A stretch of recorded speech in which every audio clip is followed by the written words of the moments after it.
নিশুতি রাতে ঢেকে আছে ধরনে ঘুটঘুটে অন্ধকার রাজত্ব চালিয়ে যাচ্ছে পৃথিবীর বুকে। দূরে ঝিঝি পোকারা নিজেদের মতো আওয়াজ করে যাচ্ছে, কিছু কিছু জোনাকি পোকা জ্বলে জ্বলে আবার নিভে গিয়ে উড়ে যাচ্ছে। চাঁদের দেখা মিলছে একটু আগেই। কালো কালো মেঘ চাঁদের আশেপাশে ঘুরঘুর করছে। আমবাগানে রাহাত একের পর এক সিগারেট ফুঁকে যাচ্ছে। আগে সিগারেট হাতেও নিত না, আর এখন সিগারেট ছাড়া চলে না। শীতল বাতাস রাহাতের গায়ে লেগে গেল, রাহাতের শান্তি লাগলো না। সিগারেটের শেষ বিন্দু মাটিতে ফেলে দিয়ে এক হতাশার দীর্ঘশ্বাস ফেলে দুই হাত দিয়ে মুখ ঢেকে ফেললো। বন্ধ চোখের পাতায় ভেসে উঠল টলটলে দিঘির জলের মতো ভরপুর একজোড়া চোখ। যেই চোখে রাহাত অব্যক্ত যন্ত্রণা দেখেও দেখেনি। ঠোঁট কামড়ে কান্না চেপে রাখার প্রয়াস চালিয়ে যাওয়া শুকনো দেহের এক নারী মূর্তি হাত ছাড়া দিয়ে চোখ খুলে ফেললো দ্রুত গতিতে। আর ভাবতে পারছে না রাহাত হৃৎপিণ্ডে ব্যথা হচ্ছে। এই ব্যথা রাহাত আগে উপলব্ধি করেনি।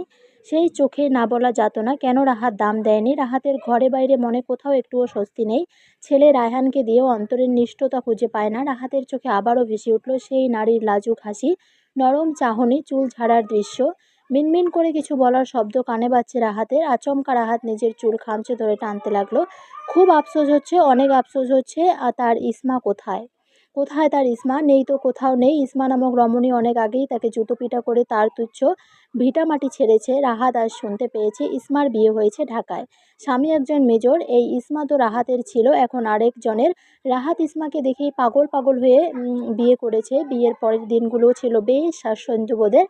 এই দিনগুলো কোথায় গেল? সব হারিয়ে গেছে। রাহাত হারিয়ে ফেলেছে, কুড়িয়ে নিয়েছে মেজর। রাহাত এখনও জানে না ইসমার বর্তমান স্বামী মেজর উসামার ব্যক্তিত্ব কেমন। রাহাত সন্তান সন্তান করে চিরতরে হারিয়ে ফেলল প্রকৃতি সুখের অস্তিত্ব। এত অনুশোচনা, এত আত্মগ্লানি রাহাত রাখবে কোথায়? মাথা ভনভন করে ঘুরছে। ইসমার কথা খুব বেশি মনে পড়ছে। ইসমা তো তার কাছেই ছিল, কিন্তু রাহাতের অবহেলা, অযত্ন আর শেষের নির্যাতনের শিকার হয়ে রাহাতের নাম ঠিকানা সব ছেড়ে ছুড়ে চলে গেল। ইসমা যদি রাহাতের বিধ্বস্ত অবস্থা দেখে খুশি হবে কি, নাকি একটু মায়া দেখাবে? ধীরে ধীরে রাহাত উঠে দাঁড়ালো। বাড়ির পথে হাঁটতে ইচ্ছা করে না। রায়ান ঘুমিয়ে থাকে। সুমি খিটখিট করে সারাদিন। জরিনা মুখ বেজার করে রাখে। রাহাত অনেক দিন হলো পেট ভরে মজা করে ভাত খেতে পারে না। সুমি কাজ নিয়ে হিংসা করে। জরিনা যা পারে বকবক করে রান্না করে। ইসমার হাতের রান্না মুখে লাগে না অনেক দিন হলো। সেই হাতের রান্নার স্বাদ প্রতি বেলায় বেলায় খুঁজে বেড়ায় রাহাত। অন্ধকারের মতোই রাহাতের হতাশা কেবল শুরু। এই হতাশা কোথায় গিয়ে থামে কে জানে, নাকি মৃত্যু পর্যন্ত বয়ে বেড়াতে হবে। বসুন্ধরা সিটি শপিং মলের লিফটের সামনে ইসমা কাচুমুচু হয়ে দাঁড়িয়ে আছে। লিফটে উঠবে কি করে বুঝতে পারছে না। মেজর স্ত্রীর অনুভব বুঝতে পেরে নরম গলায় শুধালো, এই যে হলুদ রং দেখতে পাচ্ছ, এই হলুদ রঙের মাঝখানে পা রেখে দাঁড়াও। প্রথমে এক পা রেখে তারপর আরেক পা রাখবে। আমার হাত ধরে সাবধানে ওঠো। ইসমা লিফটের চলন্ত সিঁড়িতে পা দেওয়ার সাথে সাথে মেজর শক্ত করে বউয়ের হাত ধরে সাপোর্ট দিল। ইসমা স্বাভাবিক হয়ে মেজরের হাত ছাড়তে চাইলেও আর আটকা পড়ল। মেজর তো হাত ছাড়লেই না, উল্টো আরও চেপে ধরলো। মেজর ঘুরে ঘুরে ইচ্ছা মতো রেডিমেড 3 পিস কিনে ব্যাগ ভর্তি লাগলো। 3-4টে ভালো বোরকা খুঁজে খুঁজে বের করে নিয়ে নিল। স্যান্ডেল থেকে শুরু করে ব্রাশ, টুথপেস্ট ও মনে করে নিয়ে নিল। ইসমা রোবটের মতো দেখে যাচ্ছে। স্ত্রী সব কেনাকাটা শেষ করে শাশুড়ির জন্যও কেনাকাটা করছে। কার্ড বের করে বিল পে করে ফের দুজনে লিফটের নিকটে এসে পৌঁছালো। খাতুন জি, আমার 2 হাতে শপিং ব্যাগ। তুমি আমার শার্টের হাতায় বা পিঠের অংশে ভালো করে ধরে রাখো। কথা মতো ইসমা তাই করলো। 9 বছর বয়সে শহর ত্যাগ করে মায়ের হাত ধরে গ্রামে গেলে এরপর আর শহরে আসা হয়নি। লিফট কিভাবে ব্যবহার করে, চলন্ত লিফটে কিভাবে উঠে ইসমা পারে না, বুঝে না। উষমা খন্দকার খুব সুন্দর করে সামলে নিয়েছে। ইসমার মনেই হলো না পাশের জন তার নতুন স্বামী হয়। মাত্র 3 দিন হয়েছে তাদের বিয়ের। মেজরের ব্যবহার এমন বাতাস বইছে যেন ইসমা আগের পূর্ব পরিচিত। মল থেকে বের হয়ে উষামা আর তার খাতুনকে নিয়ে গ্যারেজ থেকে বাইক বের করে সবগুলো শপিং ব্যাগ রাশি দিয়ে বেঁধে ফেললো। এবারেও কি বাইকে উঠতে ভয় পাবে? না, এবার ভয় কেটে গেছে। বোরকা ও ঠিক করে বসো। বসতে অসুবিধা হলে আমাকে জানাবে, ঠিক আছে? আচ্ছা ঠিক আছে। তোমার কোথাও যেতে ইচ্ছে করছে? ইসমা আমতা আমতা করছে। কোথায়? জড়তা স্পষ্ট দেখা দিচ্ছে।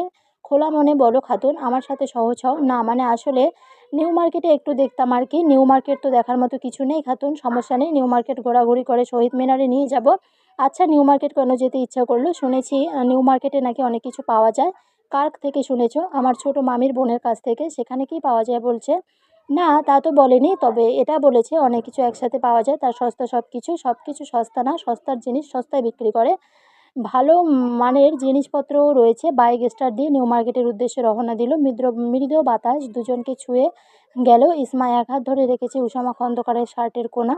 একই রাতের বাতাসে মেজর আর তার স্ত্রীর কাছে কাছে কত আরামদায়ক, অথচ সিগারেট খোর কাপুরুষ রাহাতের কাছে আরাম তো দূর, বিষাদের ছোঁয়া কেবল। ইসমার হাত ধরে মেজর পুরোটা নিউ মার্কেট এড়িয়ে ঘুরে দেখিয়েছে। ইসমার খানিকটা লজ্জা লাগছে, এখানে সে কোনো কেনাকাটায় বিষয়বস্তু দেখার মতো কিছু নেই। নিম্ন আওয়াজে ইসমা বলল, বোকার মতো এখানে আসতে বলেছি? আমি মামির বোনের কথা অনুযায়ী কি না কি ভেবেছিলাম। মেজরের ঠোঁটে দুর্ভেদ্য হাসি ধরা দিয়েছে, তবে তা ইসমা দেখেনি। মেজর মনে মনে বলল, আমার বোকা খাতুন, কি বোকা বোকা কথা বলো তুমি। এমন বোকা আর নরম পেয়েই জানোয়ারের দলগুলো তোমাকে পিষে গেছে। সেই বোকা মেয়েটি আবার কি করে জুতো হাতে নিল সে? যাই হোক, জুতা মারার সিনটা যদি একবার দেখতে পেতাম। উসামা খন্দকারের হাসি আরও প্রশস্ত হলো। নিউ মার্কেট থেকে হালকা পাতলা কিছু খেয়ে দুজনে শহীদ মিনারে গিয়ে বসলো। ৫-৬ জন যুবক ছেলে কতগুলো মোমবাতি শহীদ মিনার লাগিয়ে দিচ্ছে। সিরিয়ালে মোমবাতিগুলো জ্বলছে। মেজর উসমা তার খাতুনকে নিয়ে নিচের সিঁড়িতে বসে পড়ল। উপরে থাকা মানুষগুলো আস্তে আস্তে নিচে নেমে গেছে। এই খাতুন, শহীদ মিনারের দিকে মুখ করে বসো, উপরে কেউ নেই। এখন চাইলে নেকাব উঠাতে পারো। উসামা খন্দকারের ফোন বের করে মাজেরদের কাছে কল করলো। খালামণি, কখন পৌঁছাতে পেরেছো? বাবা, ২০ মিনিট হয়েছে এসেছি। তোরা নাকি বের হয়েছিস? হ্যাঁ, এখনো বাইরে আছি। বাজান তামান্নার খালা শাশুড়িকে নাকি তুই ভাষণ দিয়েছিস? খালামণি, তখন তুমি এর আধা ঘন্টা আগেই বের হয়ে গিয়েছো। ধুর বাজান, আমি জানলে দরকার হলে আজকে থাকতাম, তারপর ওই জাদরেল মহিলার মতো মুখ দেখতে আসতাম। মা তোমাকে কত করে থাকতে বললো? তুমি তো দৌড়ে চলে গেলে।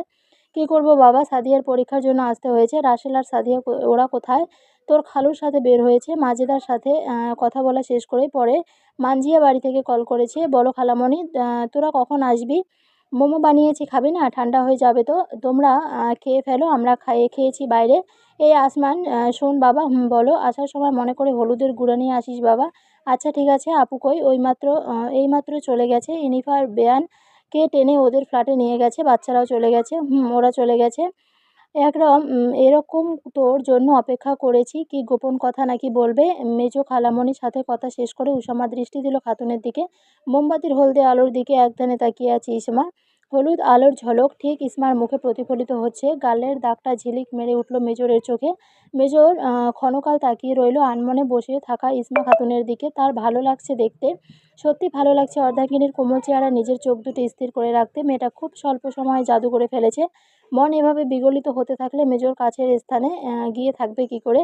কত অফিসারদের দেখে বাড়ির জন্য ছটফট করতে। ক্যাপ্টেন রিয়াদ ও তার আকুবাকু করে থাকে বাড়ি হতে। এবার মনে হচ্ছে তারও এই অবস্থা হবে। কি ভাবছো গো? ইসমা চমকিত নয়নে ফির তাকালো ব্ল্যাক ডায়মন্ডের মুখের দিকে। চেয়ে রইল কিছুক্ষণ। মানুষটা কালো হলেও চেহারার গঠন অমায়িক। অনেক ছেলেরা নাকি মায়াবী চেহারার অধিকারী হয়ে থাকে। তার এক টিচার বলেছিল, খারাপ কিছু বলেনি, একদম সত্য কথা বলেছে। ইসমা সেই কথার চাক্ষুষ প্রমাণ পেয়েছে এই মেজরের চেহারায়। খাড়া নাক, ভাসমান চোখ, সরু কপাল। গায়ের রং কালো হলেও ওই মুখে যেন দারুণ একটা আকর্ষণ আছে। সেই আকর্ষণে আকর্ষিত হয়েছে ইসমা। দুজনের মাঝে এক পবিত্র দৃষ্টি বিনিময় হয়ে গেল। মোমবাতির নরম হলুদ আলোর বিনিময়ে মেজরের চোখে একরাশ আর্দ্রতায় ভরা মুগ্ধতা। ইসমার চোখ মেজরের সৌন্দর্য। ইসমার চোখে ধরা পড়েছে নিজ স্বামীর রূপ। কালো বলে কি কেউ সুন্দর হয় না? হয়তো কেউ হয়। এই যেমন উসামা খন্দকার। ইসমার মনে একটা কথা আন্দোলনের মতো বেজে উঠল। এই কারণেই তার শাশুড়ি ছেলেকে কালো মানিক বলে, তার তামান্না বলে ব্ল্যাক ডায়মন্ড। একটা কম জুড়ি বাতাস আসলো। মোমবাতিগুলো নিভেও নিভেনি। দুর্বল বাতাসের সাথে পাল্লা দিয়ে চিকন লতার মতন আগুন ছড়িয়ে গেল। এই আলোতে একজোড়া যুগল প্রেমময় দৃষ্টি আদান প্রদান করে গেল। বাতাসের তোপে উসামা খন্দকার সামনের চুলগুলো কপাল ছুঁয়ে উঠল। ইসমা তখন তাকিয়ে আছে, ঠোঁট নড়ছে না, অথচ মনে মনে কিছু কথা বলে যাচ্ছে। কেমন যেন একটা হাসি দিল ইসমার স্বামী। এটাকে মুচকি হাসি বলে। এই হাসিতে ইসমা খানিকটা ঘায়েল হয়ে গেছে।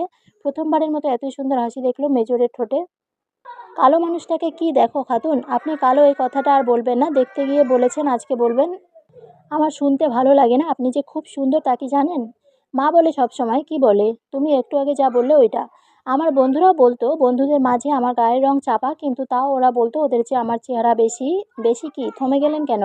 ধুর, নিজের কথা এভাবে বলা যায়? শোনো এনিফা, বুড়ি শাশুড়ি মাকে ওদের ফ্ল্যাটে নিয়ে গেছে। তামান্না আপুর বাচ্চাগুলো আমার খুব ভালো লাগে। আমার মা ওদের সাথে অনেক তাড়াতাড়ি মিশে গেছে। মা আজকে মামাদের সাথে গ্রামে চলে যেতে চেয়েছিল, কেউ যেতে দেয়নি। মা অনেক আনইজি ফিল করেছে মেয়ের শ্বশুরবাড়িতে বেশি দিন থাকতে। আস্তে আস্তে ঠিক হয়ে যাবে, তখন আর আনইজি ফিল হবে না। তোমার বয়স কত এখন?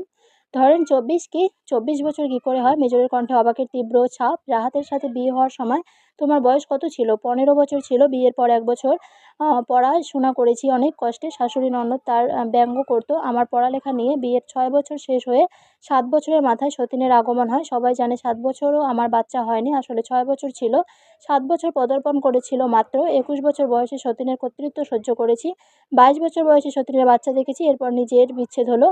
তাও এক অপবাদ মাথায় নিয়ে আমি নাকি তাদের সন্তানকে মারতে চেয়েছিলাম, অথচ বাচ্চাটাকে পানি থেকে উঠিয়ে বুকে ঠাঁই দিয়েছি। বিচ্ছেদের 6 মাস পর মা জেদা চাচি আমার মামার বাড়ি আপনার জন্য সম্বন্ধ নিয়ে আসে। বিয়ে হয়ে গেল আপনার সাথে, বয়সের ব্যাপারটা ক্লিয়ার হয়েছে? তোমার বয়স নিয়ে আমার কোনো সমস্যা নেই। হঠাৎ কি মনে হয় তোমার বয়সের কথা জিজ্ঞেস করে ফেললাম। আমার বয়স জানো তুমি? না। 30-এর উপর খাতুন। তামান্না আপুর বিয়ে হয়েছে 22 বছরে। সেখানে তুমি 22 বছর বয়সে কত কিছু সহ্য করেছো। টাকায় অনেক মেয়েদের বিয়েই হয় 22-21 বছরে। গ্রামের মেয়েদের তাড়াতাড়ি বিয়ে দিয়ে দেয়, এটা আমি জানি। আমার মায়েরও তো অল্প বয়সে বিয়ে হয়েছে, তবে আমি জন্ম হয়েছি অনেক পরে। তুমি যেমন ভিকটিম ছিলে, আমার মা আর মেজো খালামণিও এমন সময় অতিবাহিত করেছে, তাই তারা সহজেই তোমার কষ্ট উপলব্ধি করতে পেরেছে। তুমি সঠিক জায়গায় এসেছো খাতুন। ইসমা জিজ্ঞাসা দৃষ্টিতে তাকিয়ে আছে। মেজর আবার বলতে লাগলো, বাবা মায়ের বিয়ের অনেক পরে আমার জন্ম হয়েছে। কাকু খালামণিকে পছন্দ করে বিয়ে করেছে। তামান্না আপু হওয়ার পর খালামণি আর বাচ্চা হয় না। এদিকে আমার মা তখনও নিঃসন্তান। তখন দাদা দাদি সহ বাবা আর কাকু যৌথ পরিবারে গ্রামে বসবাস করত। বন্ধা বাজা এইসব কথা আমার মাকেও শুনতে হতো। আমার দাদি বেশি হার্ট করে কথা বলতো, বাবাকে বিয়ে করাতে পাগল হয়ে যায়। দাদার কারণে পেরে ওঠেনি। গায়ের মানুষজন বিভিন্ন কথা শুনিয়ে যেত আমার মাকে। অনেকটা সময় পেরিয়ে যাওয়ার পর আমার মায়ের কোল আলো করে কালো মানিককে আল্লাহ দান করলেন। এরপর ব্যবসায়িক কাজে বাবা আর কাকু ঢাকায় আসে। খালামণির আর কোনো সন্তান হয়নি। আমরা আর দুজন বোন টুলি টুসি জন্ম হলো গ্রামেই। দাদা দাদি মারা যাওয়ার পর আমাদের সবাইকে বাবা ঢাকা নিয়ে আসে। এখন কেউ আর খালামণিকে বন্ধা বলে না। এক নিঃশ্বাসে কথাগুলো বলে ফেলল উষমা খন্দকার। ইসমা ভরা কৌতূহলে জিজ্ঞেস করলো, খালামণির ঘরে তো তামান্না আপু হয়েছে, তাহলে বন্ধা কেন বলবে? ক্ষীণ হাসি ঝুলিয়ে ইসমার স্বামী বলল, ও এক বাচ্চা হওয়ার পর আর বাচ্চা হয় না, তাই মূর্খ মানুষ কথা শোনাতে পিছপা হতো না। এইসব কথা নানুর থেকে শুনেছি। আমার মা বন্ধ্যা ছিল, শুধু দেরি হয়েছে জননী হতে। আল্লাহ যখন চান তখনই তো হবে, কিন্তু মানুষজনের কথা কি আর বলবো। গভীর নিঃশ্বাস বেরিয়ে আসলো উষামা খন্দকারের ভিতর থেকে। খাতুন জি, কখনো নিজেকে খুদ মনে করবেন না। আমি চিরকাল আছি তোমার পাশে। তোমার গর্ভ খালি থাকুক, শূন্য থাকুক বা পূর্ণ হোক, এতে আমার এক বিন্দু দাগ পড়বে না। আমি তোমাকে সান্ত্বনা দেওয়ার জন্য বলছি না, সত্যি বলছি। অন্তরে একটা রেখা, মুখও আরেকটা। আমি বলতে পারি না। যদিও তুমি বন্ধ্যা হও, এটাও যেমন সত্যি, এটাও কিন্তু সত্যি যে তুমি আমার সহধর্মিণী। এই সময়টা 1500 বছর আগের সময় নয় যে মেয়েরা স্বামীর সাথে সতীনকে নির্ধারিত ও মেনে নিবে। নারী মনে হিংসার আগুন জ্বলে স্বামীর পাশে অন্য কাউকে দেখলে। এটা অস্বাভাবিক কিছু না। আমার সন্তান আমার চোখের মণি হবে, তবে সন্তানের জননী কী হবে? সন্তানের জননী হলো আগে। আমার মা আর খালামণি কখনো তোমাকে বাচ্চা বাচ্চা করে মাথা খাবে না। আজ খালামণি কি বলল শুনলে না? দরকার হলে বাচ্চা পালক করবে, আনবে। অনেক কষ্ট আর যন্ত্রণা সইছো। আমার বাহু ডোরে সুখের সাথে থাকবে ইনশাআল্লাহ। মেজর হাত রাখলো ইসমার হাতের উপর, ভরসা আর আস্থার সহিত বলল, তোমার মাঝে আমি আটকে গেছি খাতুন। নিজের সাথে নিজেই বোঝাপড়া বুঝি না। বড্ড অবাক লাগে এই ক্ষুদ্র সময়ে কী করে তোমাকে এতটা ভালো লেগে গেল। আমার কথা এলোমেলো হয়ে যাচ্ছে, কি বলবো বুঝতে পারছি না। এমন আমার সাথে আগে কখনো হয়নি। অবনীর চলাফেরা কথাবার্তা প্রথম দিনেই আমার চোখে নোটিশ পড়ে। মায়া ভালোবাসা পয়দা হওয়ার আগেই ফাসাদ তৈরি করে আমার মন বিষিয়ে দিয়েছে। তুমি সম্পূর্ণ আলাদা। এই 3 দিনেই তোমার কোমলতা মাধুর্যতায় আমি রিক্ত এবং সিক্ত হতে চাই সবসময়। দুজন শহীদ মিনার ত্যাগ করে বাড়ির রাস্তায় বাইক চালিয়ে দিল। ইসামা খোলা আকাশের দিকে মাথা উঠিয়ে চোখ বন্ধ করে নিজের মনে বিড়বিড় করে বলল, আমি হয়তো যোগ্য মানুষের পরিচয় পেয়েছি আল্লাহ। তোমার কাছে কি আর চাইবো, সব তোমার জানা। তারপরও আবার চাই তুমি আমার আগের সব মুছে দিয়ে সামনের সব কিছুকে আলোকিত করে দাও। এই খাতুন ভালো করে ধরো, পড়ে গেলে খাতুন পাবো কই?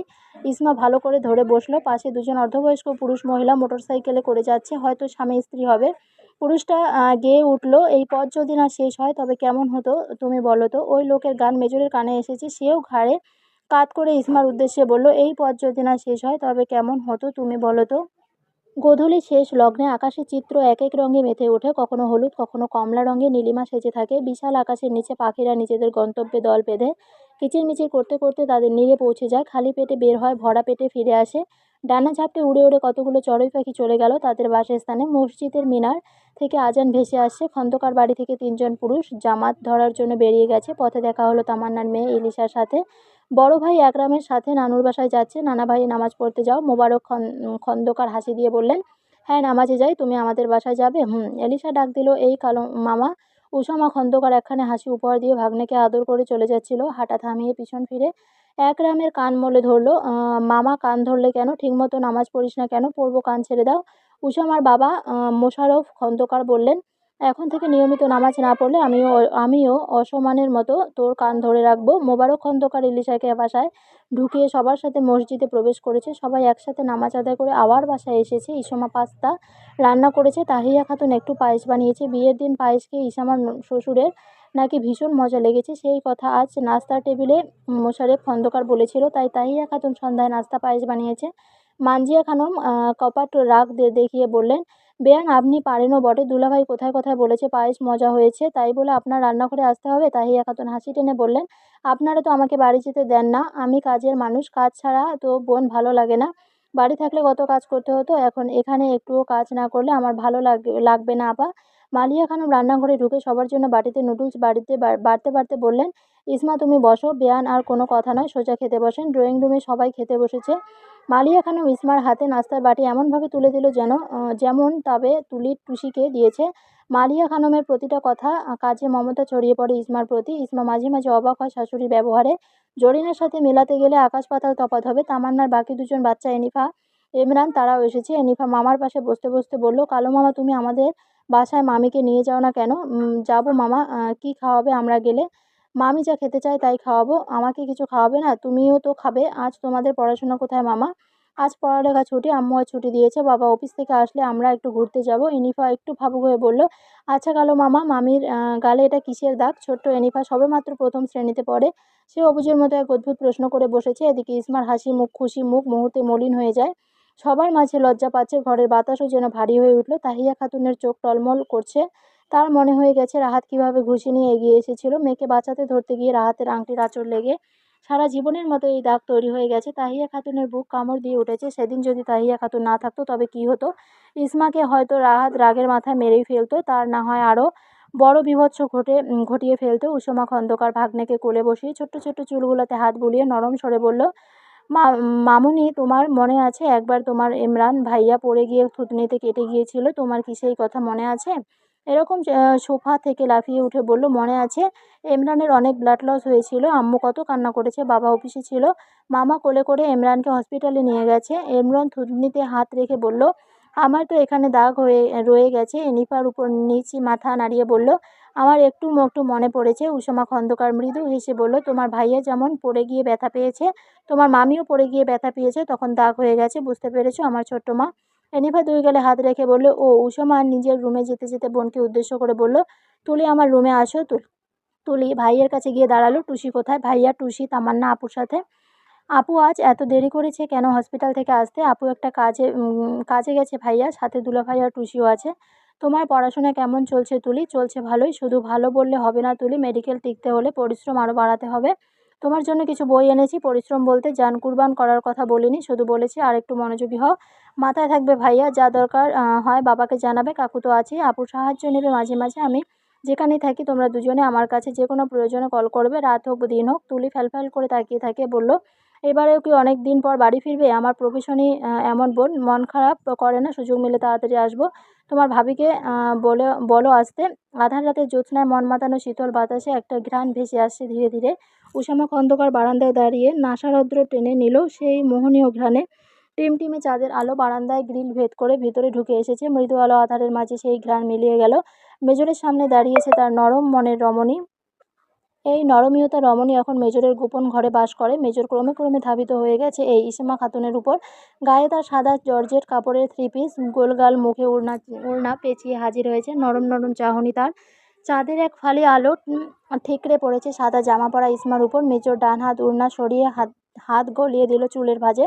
প্রথমবারের মতো ললাটে চুমু এঁকে দিল। ডান হাতের আঙ্গুলে ধীরে ধীরে চুলের গোড়ায় স্পর্শ করলো। মেজর আরেকটা চুমু দিল গালের কাটা দাগে। এই দম্পতির উপর হয়তো আঝোর ধারায় রহমত বর্ষিত হয়েছে। যেখানে প্রকৃত শান্তি সেখানেই তো রহমত। মায়া মায়া চোখে মেজর গাঢ় চাহনি নিক্ষেপ করলো মায়াবতী মেয়েটার উপর। এত মায়া কোথা থেকে আসে উষামা খন্দকার জানে না। বারান্দার লাল পর্দা বাতাসের দোলায় দুলে উঠল। আরেকটু জোরে বাতাস আসলো। এই বাতাসের ঝাপটায় লাল পর্দার নিচের অংশ উড়ে গিয়ে পড়লো ইসমার উপর। দণ্ডায়মান ইসমা নিজের হাত দিয়ে পর্দা সরানোর আগেই মেজর হাত দিয়ে পর্দা নিচে নামিয়ে দিল। কিছু চুল মুখের সামনে পড়ে আছে। একটা কোমলিত মুখ বের হয়ে আসলো পর্দাটা সরানোর সাথে সাথে। কিছু সেকেন্ডের ব্যতিক্রমে খাতুনের চেহারায় এত গ্লো করছে কি করে? একটু আগেই তো দেখলো। তখন তো এমন জৌলুসতা ধরা পড়েনি, নাকি মেজরের চোখে উল্টাপাল্টা দেখে কে জানে। মেজর শব্দ করে আরেকটু চুমু দিল অপর গালে। ইসমা থমথমে হয়ে দাঁড়িয়ে আছে, চোখের বড় বড় পাপড়ি নাড়িয়ে দেখে যাচ্ছে সুঠাম দেহের অধিকারী মেজর, স্বামী ও তার কাজকর্ম। এই খাতুন থতমত খেয়ে ইসমা বলল, জি জি, তোমাকে ছাড়া থাকতে কষ্ট হবে মনে হচ্ছে। ক্যাপ্টেনের রোগ আমার উপর ট্রান্সফার হয়েছে, মনে হচ্ছে কষ্ট হবে। বোকা প্রশ্ন করলো ইসমা। হ্যাঁ, মনেই তো হচ্ছে। ক্যাপ্টেনও বাড়ি যাওয়ার জন্য ছটফট করে। শুধু ক্যাপ্টেন নয়, সবাই এমন করে। তোমাকে দূরে রাখবো না, কোয়ার্টারে নিয়ে যাব তোমাকে। গালে হাত দিয়ে কিছু বলতে যাবে, তখনই এক পবিত্র ধ্বনি কানে আসলো, আল্লাহু আকবার, আল্লাহু আকবার। মেজর কথা গুটিয়ে নিল, ঠোঁট নাড়িয়ে কি জানি বলছে, হাত দিয়ে স্ত্রীকে বেষ্টনী করে রেখেছে। আপনি কি পড়লেন? আজানের জবাব নিয়েছি। আজানের শেষে আরেকটা দোয়া আছে, সেটা পড়েছি। এই দোয়ার অনেক ফজিলত। আমি পারি না, আমাকে শিখিয়ে দেবেন? অবশ্যই শিখাবো। তুমি শিখতে চাও? হ্যাঁ, শিখতে চাই। ছোটবেলায় মক্তবে গিয়েছি, তবে এত কিছু শেখা হয়নি। আপনি তো অনেক কিছুই জানেন। আমি বেশ কিছু জানি না, টুকটাক জানি। এই ইসমা খাতুন। ইসমা আশ্চর্যিত, মেজরের হয়েছে কি? কেমন করে জানি ডাকছে, মনে হচ্ছে অনেক দিন পর মন খুলে প্রাণ বন্ধ হয়ে কথা বলছে। সাথে কিছুটা বেমোহিত করার টেকনিক তো রয়েছেই। জি বলুন।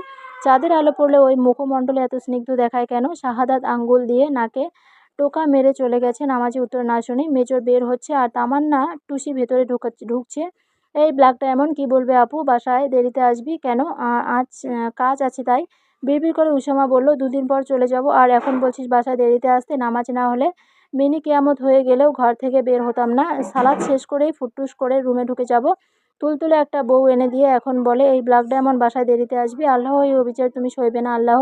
আমি একা বোকা খাতুনের জামাই। এই মেয়ে বোকা হলেও আমাকে কি করেছে তুমিই জানো। রাহাতকে খুঁজতে খুঁজতে জরিনা আমবাগান এসে দেখে লম্বা হয়ে রাহাত মাচায় শুয়ে আছে। পাশে কতগুলো পুরা সিগারেট শেষ বিন্দু পড়ে আছে। আকাশের দিকে মুখ করে চোখ বন্ধ অবস্থায়। ছেলের এমন নাজেহাল অবস্থা দেখে জরিনার বুক কামড়ে ধরেছে। মাতৃসত্তা হু হু করে জেগে উঠেছে। রাহাতের পাশে বসে ডাক দিল, বাজান ভাত খাইতি না? বীজ দাও মা, খাইয়া মইরা থাকি। জরিনা হাউমাউ করে কেঁদে ফেলল। রাতের নিরিবিলি পরিসায় জরিনার কান্না যেন ভুতুড়ে আওয়াজে রূপান্তর হয়েছে। হিসকি তুলে কাঁদতে কাঁদতে জরিনা ছেলেকে ধরে বলল, বাজান কি কইতেছস? ঠিক কইতাছি গো মা, আমার সব শেষ, আমার কিছুই নাই, আমার ইসমা নাই। জরিনা মুখ চেপে কাঁদছে। রাহাত বাড়ি ফিরল কি ফিরল না, এ নিয়ে সুমির কোনো মাথা ব্যথা নেই। খাওয়া দাওয়া ব্যাপারে ও একাই অভ্যস্ত। আম্মা, তুমি না কইছিলা সন্তান হলে বংশের বাতি, বংশের প্রদীপ? সন্তান সন্তান কইরা আমার জীবনের প্রদীপ একেবারে নিভে গেল। রাহাতের কথার ধরন পাল্টে গেছে। ইসমার মতো শুদ্ধ করে কথা বলছে এখন। জানো মা, সন্তান সবার পেট থেকে বের হলেই জন্মগতভাবে আদর্শ হয়ে ওঠে না। একজন আদর্শ মায়েরও দরকার হয়। সুমি আদর্শ বউ না, আদর্শ মাও না। আদর্শ মা হতেও পারতো। ইসমা, আমাকে তোমার অনেক তাড়াহুড়া করে সুমির সাথে বিয়েটা করিয়ে দিলে। আর কিছু বছর অপেক্ষা করলে কি হতো? ওই পাড়ার জয়নালের বউ 12 বছর পরে ছেলে হয়েছে। আমার আর ইসমার হয়তো আরও বছরখানেক পরে বাচ্চা হইতো। কি করলাম আম্মা, কি করলাম আমি? জরিনার মুখে তালাবদ্ধ। ইসমার শেষ কথা মনে পড়ছে। যাওয়ার সময় ইসমা বলেছিল, আমার কথা আপনার একদিন হলেও মনে পড়বে। জরিনার পলকে পলকে ইসমার কথা মনে পড়ে। ইসমা থাকাকালীন সময়ে জরিনার উপর এত চাপ পড়তো না। এখন রান্নাঘরে পাতা ঠেলে রান্না করতে হয়। সুমি মন চাইলে কাটাকাটি করে দেয়, না চাইলে নাই। জরিনা চোখের পানি মুছে রাহাতকে নিয়ে বাড়ি গেল। ইসমার কষ্টে দীর্ঘশ্বাস আর অন্তরের দোয়া লেগেছে।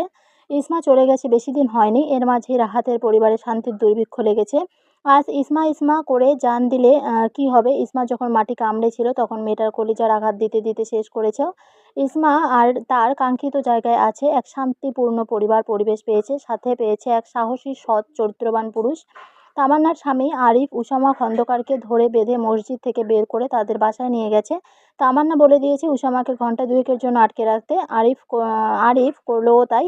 মেজরও ক্ষণে ক্ষণে বের হতে চাইছে। এরকম ইমরান, এলিসা, এনিফা, কালো মামার সাথে কথা বলে পার করে দিলে অনেকটা সময়। এনিফার ভীষণ মন খারাপ। আম্মু বলেছে ঘুরতে নিয়ে যাবে, অথচ নানুর বাসায় গিয়ে বসে আছে। ওই বাড়ি থেকে তামান্না আরিফকে কল করে বলল ব্ল্যাক ডায়মন্ডকে ছেড়ে দিতে। উসামা ছাড়া পেয়ে এক প্রকার লাফিয়ে দরজায় গেল। মন টিকছে না এখানে। আরিফ ডেকে বলল, মেজর শালাবাবু, আজ তোমার পকেট ফাঁকা করব। এনিফা মামার সাথে ছুটলো। তামান্না উসামাকে দেখেই পথ আটকে দাঁড়িয়েছে। মেজর ভ্রু কুঁচকে তাকিয়ে আছে। বর্ডার গার্ডের মতো দাঁড়িয়েছে কেন? ইসমাকে হুড়পড়ির মতো সাজিয়ে বসিয়ে রেখেছে তার রুমে। তো কি হয়েছে? আমাদের পারিশ্রমিক চাই। আমি তুলি টুসি তিনজনকে বেশি না 50,000 টাকা দিলেই হবে। আমি মেজর না, টাকা ধরা গাছের প্রহরী। যখন টাকা চাইবে তখন এই গাছ থেকে টাকা ছিঁড়ে তোমার হাতে দিব। তামান্না খেকিয়ে বলল, তোর কাছ থেকে আমরা কবে টাকা চেয়েছি? এই যে আজকে চাইলে কোনো কথা হবে না। এনিফা, তোমার মামিকে নিয়ে চলো আমাদের বাসায়। ও একা একা ঘুমাবে। তুই সেনানিবাসে চলে যাওয়ার পর ইসামা এই বাড়িতে আসবে। এনিফা মামির কাছে যাওয়ার জন্য পা বাড়াতেই উসামা ধপ করে এনিফকে কোলে তুলে নিল। আমার সাথে এমন করছো কেন আপু? যাও এবার রেশন তুলো, তোমার বাসায় পাঠিয়ে দেবো। তোর রেশনের গুষ্টি কিলাই আমি। টাকা বের কর চান্দু। মালিহা খানম সম্পূর্ণ কথা না জেনেই এগিয়ে এসে বলল, আমার কালো মানিককে তোরা বিরক্ত করছিস কেন? তোমার কালো মানিককে বলো আমাদের টাকা আমাদেরকে বুঝিয়ে দিতে। কিসের টাকা? আমাকে বল, আমি দিয়ে দেই। উফ খালামণি সরো তো। মোবারক খন্দকার হাতে বই নিয়ে হেঁটে এসে বড় বড় চোখ করে বলল, তামান্না তুলি টুসি যদি টাকা পায় আমি কেন পাবো না? আমিও টাকা চাই। মোশাররফ খন্দকার ও টাকার ভাগ চেয়েছে, অথচ দুইজনই জানে না কিসের টাকার জন্য উসামাকে আটকে রেখেছে। এই আসমান, টাকা দিয়ে দে, আমাদেরকেও দিতে হবে। আমরা কি নদীর জলে ভেসে এসেছি নাকি? মোবারক খন্দকার ও বড় ভাইয়ের সাথে সুর তুলে বলল, হ্যাঁ টাকা দিয়ে দে তাড়াতাড়ি। আসমানের টাকা অনেক দিন হলো পেটে পড়ে না। এত ভালো মানুষ হয়ে থাকতে পারবো না বাপু। তামান্না মাথায় হাত দিয়ে দাঁড়িয়ে আছে। তারা একটু মজা করতে চেয়েছে। বাবা চাচা বাম হাত ঢুকিয়ে সব এলোমেলো করে দিচ্ছে। মাজিয়া খানম কটমটো করে স্বামীকে বলল, উপন্যাস পড়ে দিন কাটিয়ে দেয় সেই লোক এসেছে ছেলে মেয়ের সাথে পাল্লা ধরে টাকা দাবি করতে। স্ত্রীর ঠ্যাটামি শুনে মোবারক সাহেব ভোঁতা মুখে চুল চলে গেছে। মাজিয়া খানম বড় বোনের উদ্দেশ্যে বলে গেল, আপা তোমার জামাইকে এখান থেকে নিয়ে যাও। বাবা চাচা চলে গেলেও তামান্না হাল ছাড়ছে না। তুলি টুসি এতক্ষণ দূরে ছিল। তামান্নার হাতের ইশারায় কাছে এসেছে। ইনিফাকে কোলে নিয়ে মেজর দরজার সামনে দাঁড়িয়ে আছে। আচ্ছা টাকা দিব, তবে টাকার মান কমাও। 1 টাকাও কমানো যাবে না। আপু তুমি এত নির্দয় হলে কি করে? টাকা দিবি নাকি ইসমাকে নিয়ে যাব? মেজর বিড়বিড় করে বলল, কি হ্যাঁ হুমকি দিচ্ছে? বন্দুকের হুমকি? ও তো এত ভয় পায় না। এই কি বলছিস? মেজর ফোন বের করে তামান্না স্বামীর কাছে কল করলো। কি শালা বাবু, আপু তো আমার উপর জুলুম করছে দুলাভাই। আরে মিয়া, কিছু টাকা দিয়ে ভাগিয়ে দাও। তোমার ঘরে ফুল দিয়ে সাজিয়েছে, আমি ওদেরকে ফুল কিনে দিয়েছি। ছি ছি, এসব কি বলছেন আরিফ ভাই? ফুল টুল দিয়ে সাজাতে বললো কে? তোমার বোনের মাথায় শুধু শয়তানি বুদ্ধি কিলবিল করে। তার টাকার দরকার হয়েছে, লাগবে 20,000, আমি দিয়েছি, সেটাও নিয়েছে। এখন আবার তোমাকে ধরেছে। এমনি ওরা দুষ্টুমি করছে। 1,000 খানেক টাকা দিয়ে বিদায় করে দাও। এলিসা ঘ্যান ঘ্যান করছে সেখানে যাওয়ার জন্য। কি বলছিস তোরা? ঝাড়ি দিয়ে তামান্না জিজ্ঞেস করলো, আমাকে রুমে যেতে দাও, কার্ড তোমাদের হাতে তুলে দেবো। তামান্না সন্দেহী গলায় বলল, যা বলছিস তার খেলাপ যেন না হয়। হবে না? ঠিক আছে যা। তামান্না সাইডে দাঁড়িয়ে আবার দরজা ঠেলে ভিতরে ঢুকে গেল। হাসি দিয়ে বলল, একটু কাজ আছে। অতঃপর তুলিকে ডেকে লাল পাতলা ওড়না ইসমার মাথায় দিয়ে দাঁত বের হাসি দিয়ে বলল, ব্ল্যাক ডায়মন্ড আজ তোমায় দেখে ফিদা হয়ে যাবে। বলেই তাড়াতাড়ি বের হয়ে আসলো। যা এবার কার্ড বের করে দে। উসামা খন্দকার কার্ড ছোট বোন তুলির হাতে দিয়ে দিল। যাও যত খুশি খরচ করো, আমার পক্ষ থেকে তোমাদের ট্রিট দিলাম। তামান্না এনিফার হাত ধরে যেতে যেতে বলল, বেশি খরচ করবো না রে ব্ল্যাক ডায়মন্ড, তোর বউকে পরি বানিয়ে দিয়েছি। পুরো কার্ড খরচ করে ফেললেও আমাদের পারিশ্রমিক পুষিয়ে যাবে। তাহিয়া খাতুনকে গেস্ট রুমগুলোর সবচেয়ে ভালো রুমে দেওয়া হয়েছে। এনিফা আজ ও তাকে টেনে টুনে তোদের বাসায় নিয়ে গেছে। তুলি আর টুসি দিতে চায়নি। তারা ভেবেছে আজ তাহিয়া খাতুনের সাথে থাকবে, কিন্তু এনিফা তার মা ঠিক জোরাজুরি করে নিয়ে গেছে। সেন্টার টেবিলে খাবার রাখা। মেজর ওয়াশরুম থেকে হাত মুখ ধুয়ে গামছা দিয়ে মুছতে মুছতে ফোনে কথা বলছে। Major Usama Khandakar speaking. Sir, আপনি ক্যাপ্টেন রিয়াদকে সিলেক্ট করতে নিষেধ করেছেন। হ্যাঁ, ক্যাপ্টেনের জায়গায় আমি যাব। কিছু মাস আগে ক্যাপ্টেন আহত হয়েছে, তাই সেনা গেলেই ভালো হবে। Okay sir. ফোন রেখে মেজর ভাতের প্লেট হাতে উঠিয়ে নিল। আলতো হাতে ফিনফিন পাতলা ঘোমটা ফেলে দিল। ইসমার আখিদয় নিচের দিকে অবনত। প্রথম লোকমা স্ত্রীর মুখে উঠিয়ে দিল। কোনো বাক্য ব্যয় ছাড়া দুজনের খাওয়া শেষ। উসামা প্রতিটা লোকমা খাতুনের মুখে উঠিয়ে দিয়েছে খুব যত্ন করে। ইসমার গায়ে গাঢ় নীল রঙের লেহেঙ্গা। তামান্না অনলাইনে অর্ডার করেছে ইসমার জন্য। তুলি টুসি তামান্না তিনজন পছন্দ করে এই লেহেঙ্গা নির্ধারণ করেছে। ঘর জুড়ে লাল গোলাপি রজনীগন্ধা, যার জেরবা ফুলের অধিপত্য। সেই সাথে আছে আরও হরেক রকম ফুলের সমাহার। নীলপরি বসে আছে মেজরের রুমে। সেদিন এই রুম যেদিন করে সাজিয়েছিল, আজকে তার চেয়ে আরও স্পেশাল করে সাজিয়েছে। আরিফ একজন লোক ঠিক করে দিয়েছে। সেই লোক ফুল দিয়ে ডিজাইন করেছে। মেজর উসামা খন্দকারের ঘর। তামান্না 2 দিন আগে তুলি টুসি দুজনের সাথে পরামর্শ করে আজকের এই আয়োজন করেছে। মেজরের চোখ ফুরফুরে তার বধূর দিকে বারে বারে ফিরছে। পুষ্প, রাজির, সৌরভ মৌ মৌ করছে। মেজর ধপাস করে ইসমার পাশে গা এলিয়ে দিয়ে ছন্দে ছন্দে কবিতার মতো গাইল, তুমি ছিলে আমার ভাগ্যে, এসেছো ঠিক টাইমে, যে তোমার হাত ছেড়েছে সে থাকবে হতাশার সাগরে। তুমি আমি থাকবো সুখে আনন্দে, বয়ে যাবে এই বুকে আগলে থেকে। খাতুন তুমি যদি জানো, ধীরে ধীরে গভীর মায়ায় জড়িয়ে যাচ্ছি, এই কারণে তুমি বলতে পারো। তুমি হাসলে মুক্ত গড়িয়ে পড়ে, তোমার কথায় দ্যুতি ছড়িয়ে পড়ে। কুড়িয়ে পেয়েছি বকুল ফুল, সেই বকুল ঝরে গেছে, ঝেড়ে ফেলেছে কেউ, আমিও আজলা ভরে উঠিয়েছি বকুলের ঘ্রাণ, বকুলের সৌন্দর্য কেবল আমার জন্যই বরাদ্দ। সূর্যের নরম রোশনি জানলার পর্দা ভেদ করে ফ্লোরে লুটোপুটি খাচ্ছে। এই নরম রোদ গায়ে পড়লে চামড়া ঝলসে যায় না, বরং সময়টা শীতকাল হলে আরাম লাগে। তবে এখন শীত নয়, মেজরের রুমে এক ফালি রোদ উকি মেরে মেরে আছে। একটু রোদের ঝলক ইসমার গালে এসে পড়লো। এখন সকাল 7টা বাজে, ইসমার চুলগুলো সব বালিশের উপর ছড়িয়ে ছিটিয়ে আছে। উসামা খন্দকারের চক্ষু মন শীতল হয়ে এলো প্রিয়তমা সকলের স্নিগ্ধ মুখখানি পরিদর্শন করে। এত সুন্দর লাগে কেন এই চেহারা? মেজরের এক হাত বাহুতে মাথা রেখে শুয়ে আছে তার প্রাণপ্রিয়া, ডান হাত দিয়ে স্বামীর গেঞ্জির এক অংশ আঁকড়ে ধরে আছে। ইসমা জানেই না একজোড়া চোখ তার ঘুমন্ত মুখ দেখে যাচ্ছে তৃপ্তি নিয়ে। সেই চোখে ইসমার জন্য গভীর মায়া, না বলা ভালোবাসা আর আত্মবিশ্বাসের কেন্দ্র। ফোনের আওয়াজে পিটপিট করে চোখ মেলে তাকালো ইসমা। মেজর উসামা হাত বাড়িয়ে ফোন হাতে নিয়ে রিসিভ করলো। জিয়াফত আলী, সকাল সকাল কেন বিরক্ত করছো? কতবার বললাম লিয়াকত আলী বলবে, জিয়াফত আলী বলো কেন? মানুষ মারা যাওয়ার 4 দিন পর বা 40 দিন পর যেই আয়োজন করে ওইটাকে মানুষজন জেফাত বলে, কিন্তু মূলত শব্দটা জিয়াফত। তোমার মৃত্যুর পর আমি নিজের চোখে তোমার জিয়াফত দেখব, তাই জিয়াফত বলি। বুঝতে পারলাম। এই ঘুরিয়ে পেঁচিয়ে কেন কথা বলো? স্ত্রীর সাথে ওইভাবে কথা বলো? স্ত্রীর সাথে কিভাবে কথা বলি এইসব শুনতে সকাল সকাল ঘ্যান ঘ্যান শুরু করেছেন? একবার তুমি বলো আর একবার আপনি বলো। তোমার কথা এমন কেন মেজর? কল কাটেন, আজকে চলে যাব, বিরক্ত করবেন না। একটা সেকেন্ডও গুরুত্বপূর্ণ। কল কেটে ফোন যথাযথ জায়গায় রেখে ঝট করে দাঁড়িয়ে গেল। ফিরে আসলো বারান্দা থেকে গামছা নিয়ে। শুকনো গামছা দিয়ে ইসমার চুলের আগা ভালো করে মুছে দিল। চুলের আগায় পানি জমে থাকে কেন? জানি না, সবসময় চুলের আগায় পানি জমে থাকে অথচ চুলের গোড়া শুকিয়ে যায়। ড্রেসিং টেবিল থেকে চিরুনি নিয়ে আধ ভেজা চুল আঁচড়ে দিয়ে যত্ন করে তুলি আর টুসির চুল আঁচড়ে দিতাম মাঝে মধ্যে। ওরা চুল কাকের বাসার মতো করে রাখতো। মা শুধু রাগারাগি করতো ওদের চুল দেখে, তাই আমি অথবা খালামণি বা আপু চিরুনি করে দিতাম। আমার মনে আছে একবার মা টুসিকে মারতে নিচ্ছিল চুলের বেহাল দশা দেখে। পরে বাবা তেল দিয়েছে টুসির মাথায়, চারপাশে তেল চুপচুপ হয়ে গড়িয়ে পড়েছে। কথা বলতে বলতে চুলগুলো আঁচড়ানো শেষ। তারপর গেঞ্জি পাল্টিয়ে গায়ে পোলা টি-শার্ট জড়িয়ে বের হতে গিয়ে ফিরে তাকালো। আমি বাইরে যাচ্ছি, তোমার কিছু লাগবে? না কিছু লাগবে না, নাস্তা করে যান। হ্যাঁ, নাস্তা করে গেলেই ভালো হবে, আসতে দেরি হতে পারে। তোমাকে এমন দেখাচ্ছে কেন খাতুন? ইসমা আমতা আমতা করে বলল, আমার উঠতে দেরি হয়ে গেছে। যদি সবাই অন্যরকম কিছু মনে করে, বাড়ির বউ তো তাড়াতাড়ি উঠতে হয়। দেয়ালে হেলান দিয়ে উসামা খন্দকার দাঁড়িয়ে মৃদু হাসি ঝুলিয়ে বলল, তুমি এই বাড়ির বউ, এটাই সবচেয়ে বড় পরিচয়। ছেলের বউরা কাজের জন্য শুধু আছে। আমার মা আর খালামণি এমন কিছুই মনে করে না। আমাদের সাথে চলো, দেখবে তোমাকে প্লেটে নাস্তা বেড়ে দিয়েছে। আচ্ছা, লিয়াকত আলীকে আমার বন্ধুর বাবা। শত্রু মিত্র এই দুইয়ের মাঝে সম্পর্ক, তার সাথে আমার একজন আরেকজনের টক্কর দিতে পারি, তবে সরাসরি ফাইট করতে পারি না। আস্তে আস্তে সব জেনে যাবে। ছোট মাথায় এত চাপ না নিয়ে আমায় একটু ভেবো। আপনাকে একটু কেন ভাববো? তাহলে কি বেশি বেশি ভাববে? আমি তো চাই তুমি বেশি বেশি ভাবো। আমাকে ভাবতে গিয়ে আমার অনুপস্থিতিতে চোখে কাঁদলেও আমি খুশি হব। মন বলবে, আহারে আমার খাতুন আমার জন্য কাঁদছে, এটা যেমন ব্যথা তেমন শান্তিও বটে। তুমি আমার জন্য কাঁদবে ভাবতেও কেমন আনন্দ লাগছে গো। ইসমা গোল গোল চোখে তাকিয়ে আছে, কিছু বলতে নিবে তার আগেই মেজর বলে উঠল, আমার বিরহে কাঁদবে না? একটুও কাঁদবে না? ইসমা হ্যাঁ বা না কিছু বলার আগেই মালিহা খানম এসে বললেন, আসমান, তোরা খাবি না বাবা? ইসমা তাড়াতাড়ি খেতে আয়, তোর কি ক্ষুধা লাগে না মেয়ে? মালিহা খানম, মানজিয়া খানম, তারা দুজন ইসমাকে তুই করে বলে, মেয়ের মতো স্নেহ করে, যেন ইসমা ছেলের বউ নয় বরং তুলি টুসি আর তামান্নার মতো এই বাড়ির মেয়ে। ব্ল্যাক ডায়মন্ডের সাথে কথা অনুযায়ী ঠিক তাই হলো। মানজিয়া খানম ইসমার প্লেটে পরোটা উঠিয়ে দিচ্ছে আর ইসমার শাশুড়ি ডিম পোস্ট দিয়েছে, সবজি দিল ইসমার শ্বশুর। মুবারক খন্দকার 32 বাটি দাঁত বের করে বললেন, ইসমা তোমার কাছে কোনো বই হবে? যে কোনো বই, ভালো উপন্যাস হলেই হবে। সবার নাক মুখ কুঁচকাতে এই কথাই যথেষ্ট ছিল। মোবারক খন্দকার বই পড়ুয়া লোক, বইয়ের পোকা তিনি, যার তার কাছ থেকে বই চেয়ে বসে। উসামা পরোটা চিবোতে চিবোতে বলল, বুকের সেলফ খালি করেছো 2 বছর হয়েছে, এরপর থেকে কতবার কার কাছে বই খয়রাতি করেছো কাকু? মানজিয়া খানম দাঁতে দাঁত চেপে বলল, হিসাব নেই। সদর দরজায় তামান্নার 4 সন্তান উপস্থিত, সাথে ইসমার মা রয়েছে। এলিসা এনিফা কালো মামা বলে ঝাঁপিয়ে পড়ল। তারা জানে মামা আজ চলে যাবে।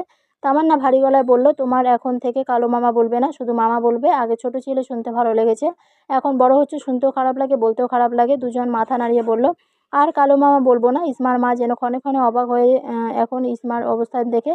শ্বশুর, চাচা, শ্বশুর, স্বামী, ননদ সবার সাথে কোনো জড়ত ছাড়া নাস্তা করে যাচ্ছে।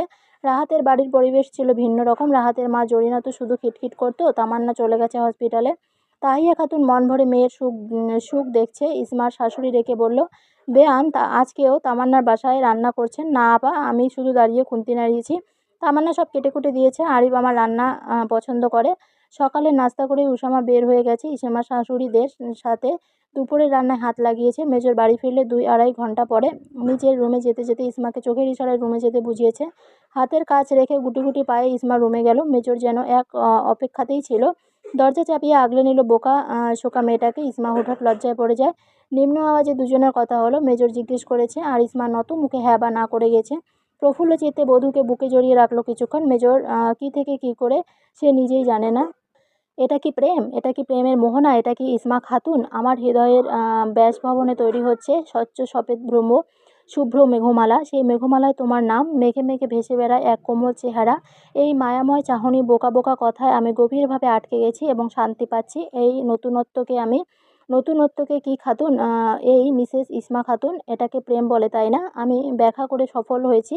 বলো না, মনে হচ্ছে দুরন্ত কিশোর, মনে হচ্ছে ছুটন্ত প্রেম নিয়ে তোমার কাছে এসেছি।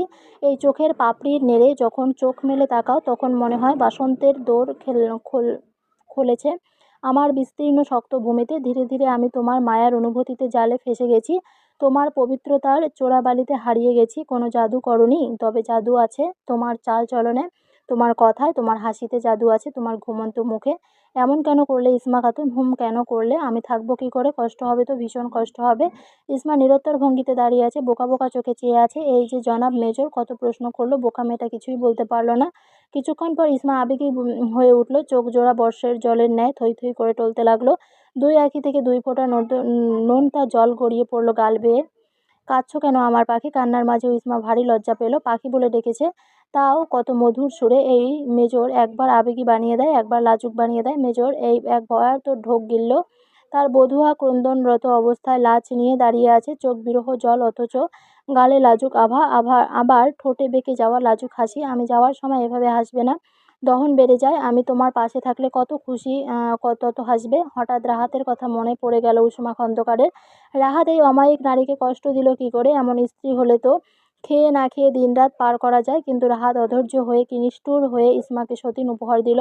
রাহাতের নাম চিন্তা ভাবনা মাথা থেকে বের করে উষমা খন্দকার পাশের ব্যাগ থেকে টাওয়াল আর হেয়ার ড্রায়ার বের করলো। হেয়ার ড্রায়ার কীভাবে ব্যবহার করে শিখিয়ে দিল। গামছা দিয়েই তো চুল মুছে ফেলি। টাওয়ালটা দরকার ছিল না তো? তার দরকার আছে। আমি গামছা দিয়েই কাজ চালিয়ে মাথা মুছি, কোমরে বাঁধি। তোমার বিষয় ভিন্ন। এখন থেকে গোসলের পর হেয়ার ড্রায়ার দিয়ে চুল শুকিয়ে নেবে। তুলি বা টুসিকে বললেও করে দিবে। তোমার জন্য কিছু এনেছি। বড় বাজিরা ব্যাগ থেকে মিস্টার উসমা বের করলো একটা মাঝারি অ্যাকুরিয়ামের ভিতরে একদম ছোট্ট একটা কচ্ছপ। ছোট্ট একটা কাঠ দেওয়া। কচ্ছপটা ওই কাঠের উপর কুটি কুটি করে হেঁটে পানির উপর বসে থাকে। ছোট্ট কিউট পিচ্চি সাইজের একটা কচ্ছপ। ইসামা কথা বলতেও ভুলে গেছে। একবার স্বামীর দিকে তাকায়, আর একবার কিউটি কিউটি কচ্ছপটার দিকে তাকায়। ইসমার মুখের দিকে তাকিয়ে মেজর উসামা খন্দকার যেন ভুলেই গেছে তার সামনে থাকা এই মেয়েটি একসময় যাতনায় মোড়ানো ছিল। মেজরের মনবাগানে সদ্য কলি ফোটা পুষ্পে শিশির বিন্দু কণা ঝলঝল করছে। ইসমার গোল গোল চোখের আজব ভঙ্গি দেখে এই যে ইসমা ধীরে ধীরে হাসি প্রসারিত করলো, তার যেন মেজরের বাগিচায় কলিগুলো আরও ফুটন্ত হয়ে উঠল। ধ্যান ভাঙল ইসমার কথায়। মুখে হাত দিয়ে অতির আশ্চর্য হয়ে বলছে, এর আগে আমি কচ্ছপ দেখেছি নদীর ধারে, জেলেদের জালে আটকে পড়েছিল। ওইটা বড় ছিল, আমার কাছে ভালো লাগেনি। কিন্তু পিচ্চি কচ্ছপটা এত সুন্দর কেন? এগুলো হলো তোমার কচ্ছপের খাবার। 3 বেলা খাওয়াবে। 2 প্যাকেট কচ্ছপের খাবার এনেছি। আমি ফিরতে ফিরতে এতে হয়ে যাবে। আর যদি আমার বাড়ি ফিরতে দেরি হয়ে যায় তবে বাবা বা কাকু যে কেউ এনে দেবে। এরকমের কোচিং সেন্টারের পাশে এইসব জিনিসপত্র পাওয়া যায়, ওকে বললে এনে দেবে। আমি একটু ওকে ধরি। আহ্লাদি কিশোরের মতো কথাখানা বলল ইসমা। মেজরের যেন হাসি পাচ্ছে বউয়ের এক এক সময় এক এক রূপ দেখে। একবার বোকার মতো তাকিয়ে থাকে, একবার কাঁদে, একবার ঠোঁটে উল্টো অনুরোধ করে কচ্ছপটাকে ধরতে। বড্ড ভালো লাগছে উষামার কাছে স্ত্রীর এই হরেক রকম কাণ্ড। রোদে ঘামে ক্লান্ত দেহ টেনে রাহাত ঘরে ফিরছে। গোডাউনে কর্মচারী আজ আসেনি, তাই তাকে পরিশ্রম করতে হয়েছে। গলা শুকিয়ে চৌচির। কলের পানি গলা ভিজলেও আত্মা শীতল হচ্ছে না। গায়ের ঘর্মাক্ত শার্ট খুলে বেলগাছে লাগানো রশিতে ঝুলিয়ে সুমির উদ্দেশ্যে বলল, 1 গ্লাস শরবত বানিয়ে দিতে। রাহাত উদাম গায়ে বেলগাছের নিচে বসিয়ে রইল। শরবত তো দূর, শরবতের নামগন্ধও নেই। অধৈর্য হয়ে ঘরের ভিতর গিয়ে দেখে সুমি টিভির ভিতর ঢুকে আছে। টিভিতে সেই অনুষ্ঠান চলছে। সেই অনুষ্ঠানে মনে হয় সুমি হারিয়ে গেছে। ঘর সংসারের খবর নেই। রায়হান বালিশ ছাড়া খাটে বাঁকা হয়ে শুয়ে আছে। রাহাতের ইচ্ছা করলো একটা লাঠি নিয়ে প্রথমে টিভি ভাঙতে, তারপর সুমির মাথা ফাটাতে। রায়হানকে বালিশ ঠিক করে শুইয়ে দিয়ে আবার বাইরে চলে গেল। বেলগাছের নিচে পাটিতে ধপ করে বসে পড়ল। জরিনা শরবত এনে সামনে রেখেছে। জরিনার মুখে অসহায়ের ছাপ। রাহাত টিনের ঘরের দিকে দৃষ্টির দিকে বুকের ভিতর তীব্র যন্ত্রণা হানা দিল টর্নেডোর গতিতে। এই টিনের ঘরে ইসমা একা একা থাকতো। কোনোদিন রাহাতকে এক রাত থাকতে বলেনি, কোনোদিন রাহাতকে একটা বিকাল সময় দিতে বলেনি, কোনো অধিকার দেখায়নি। মলিন মুখে কাজ করে নিজের মতো থাকতো সে সুমি আর রায়হানকে নিয়ে। এমন সুখের মাঝেই ছিল যার কারণ প্রথম নারীর অবহেলা তার চোখে ধরা দেয়নি। আজ রাহাতও অবহেলার পাত্র। রাহাতের সব কাজে সুমি অবহেলা দেখায়। রাহাতের বুক মুহূর্তে মুহূর্তে কামড় দিয়ে ওঠে। বেলগাছের উপর একটা কাক কাকা করে যাচ্ছেন সমান তালে। এই কাকও যেন রাহাতকে কটাক্ষ করছে। রাহাতের ভিতরকার জ্বলন শুধু বারের কমার বদলে বিড়বিড় করে নিজ মনে বলে ফেলল, ইসমা, আমার ইসমা, ফিরবে আমার কাছে? ফিরে এসো না, একদম ভালো হয়ে যাব, আগের মতো হয়ে যাব, ফিরে এসো। আদতেও কি ইসমা ফিরবে? ইউনিফর্মের প্যান্ট পরে নর্মাল গেঞ্জি গায়ে দিয়ে ব্যাগ কাঁধে ঝুলিয়ে যাওয়ার প্রস্তুতি নিচ্ছে মেজর রুসমা খন্দকার। ক্যাপটা ব্যাগে ঢুকিয়ে সবার দিকে ফিরে তাকালো। মলিহা খানম কেঁদে কেঁদে একসা, মানজিয়া খানম মন খারাপ করে দাঁড়িয়ে আছে। উসামা আগে খালামণির কাছ থেকে বিদায় নিয়ে মায়ের কাছে আসলো। মাকে সান্ত্বনা দিয়ে শাশুড়ির কাছে এসে বলল, মা যেমন আমার মাথায় হাত রেখে দোয়া করে দেন, আপনিও দিন, আপনি তো আমার আরেকজন মা। এই বলে মাথা নিচু করে ফেলল। তাহিয়া খাতুন মেয়ের জামাইয়ের মাথায় হাত রেখে দোয়া করে দিলেন। তার চোখে অশ্রু টলমল করছে। এবার উসামা খন্দকার বাড়িতে আসার কয় মাস পর তা জানা নেই। ৪ মাস বা ৫ মাস পর যেদিনই আসে সপ্তাহখানেক থেকে ইসমাকে সাথে নিয়ে যাবে। তামান্নার ফ্ল্যাটে গিয়ে বাচ্চাদের কাছ থেকে বিদায় নিয়ে চলে যাবে। মনটা তখনও ঘুরে ফিরে খন্দকার বাড়ির দিকেই ছুটছে। মনকে দমিয়ে রাখতে না পেরে প্রেয়সীকে আরেকবার দেখার লোভে নিচের রুমে চলে গেল। ইসমা বিরস মুখে গালে হাত দিয়ে বসে আছে। উসামা খন্দকার নিচু হয়ে টপাটপ কতগুলো চুমু দিল তুলতুলে নরম গালে। আমি চলে যাচ্ছি তাই মন খারাপ? মন খারাপ করে না, দোয়া করবি যেন ঠিকঠাক নিরাপদে আবার তোমার সামনে দাঁড়াতে পারি। খাতুন, আমার বোকা ইসমা খাতুন, আমি যদি না ফিরি তবে আমার নাম বয়ে বেড়াবে সারা জীবন। মেজরের স্ত্রী হয়ে থাকবে। আমার নিথর গুলি বিদ্ধ মৃতদেহ ফিরে আসলেও তুমি আমার বাড়িতেই থাকবে জনম জনম। পুনরুত্থানের দিন তুমি আমার স্ত্রী হয়ে উঠবে, আর কারো নামের সাথে জড়াবে না।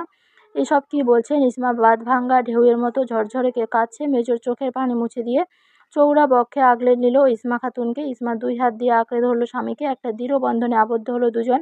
এই বন্ধন আছে ভরসা, সাহস, ভালোবাসা, শক্তি আর প্রাপ্ত সম্মান। এদের মাঝে পূর্বের প্রথম জনের কোনো অস্তিত্ব নেই। না রাহাত, না অবনী, তাদের নামের একটা অক্ষরও আশেপাশে নেই। ইসমা এমন মাধুর্যপূর্ণ কথা ব্যবহার করে যত্ন পেয়ে মেজরের প্রতি গলে গলে পানি। ইসমা কেঁদে কুটে চোখ মুখে ফুলিয়ে শেষ। দুজন এভাবেই জড়িয়ে ধরে পার করে দিল অনেকটা সময়। রাহাত গোডাউনে বসে বসে ঝিমাচ্ছে। সারা রাত ঘুম হয়নি। সুমির সাথে ঝগড়া হয়েছে রাতের প্রথম প্রহরে। ভোর হতে না হতেই রায়হানকে রেখেই বাপের বাড়ি চলে গেছে রাহাতের দ্বিতীয় স্ত্রী। এই দ্বিতীয় জনের জন্য প্রথম জনকে আঘাত করেছে মনে এবং শরীরে। আত্মা বের হয়ে যাওয়ার মতো কটু কথা শুনেছে ইসমা। এইসব কথা রাহাতের কানেও আসতো। রাহাত ছিল কেবলই নির্বাক আর নীরব শ্রোতা। রাহাতও মেনে নিয়েছিল বাচ্চাদানে অক্ষম মহিলারা এমন কথা শোনার যোগ্য। বন্ধা বাজা এসব কথাই তাদের বেলায় প্রযোজ্য। রাহাতের নির্ঘুম চোখ আর কাঁপা কাঁপা নিঃশ্বাস ইসমা ইসমা করে চেপে গেছে। কিন্তু ইসমার নেই কোনো সাড়া। রাহাতের দিশেহারা অবস্থা। রাহাত ভেবে পায় না সুমি রায়হানকে রেখে গেলে কি করে, কোনো মা তার ছোট অবুঝ শিশুকে ছাড়া ভাত গেলে কিভাবে। সেই ভোরে বাপের বাড়ি গেছে আর এখন বেলা বাজে ১২টা। রাহাত তপ্ত শ্বাস ফেলে চেয়ারে হেলান দিয়ে বসে রইল। উসামা খন্দকার খালাতো ভাই রাসেল আইসক্রিম খেতে খেতে গোডাউনের সামনে দিয়ে যেতে দেখে রাহাত ডাক দিল তৎক্ষণাৎ, রাসেল এদিকে আসো, কি বলবেন? আমতা আমতা করে রাহাত বলল, তোমার খালাতো ভাইয়ের সাথে নাকি ইসমার বিয়ে হয়েছে। জানিনি তো, আবার জানতে চান কেন? ইসমার সাথে তোমার ভাইয়ের বিয়ের সম্বন্ধ কি মাজেদা চাচি নিয়ে গেছে? হ্যাঁ, আমার মা নিয়ে গেছে। আর কিছু বলবেন? তোমার ভাই নাকি মেজর? হ্যাঁ, আসমান ভাইয়া একজন সেনা সদস্য। আমি একটু কথা বলবো তোমার ভাইয়ের সাথে। ফোন নাম্বারটা দাও। রাসেল ফোন নাম্বার দেওয়ার সাথে সাথে রাহাত কল লাগিয়ে দিল। রাসেল দাঁড়িয়ে আছে দেখবে রাহাতকে কি বলে। ক্রিং ক্রিং শব্দ হচ্ছে কিন্তু রিসিভ হচ্ছে না। প্রায় ৫ বার কল করার পর রাহাত হতাশ হয়ে মোবাইল পকেটে রেখে দিয়েছে। পকেটে রেখে দেওয়া মাত্রই রাহাতের মোবাইলে কল এসেছে।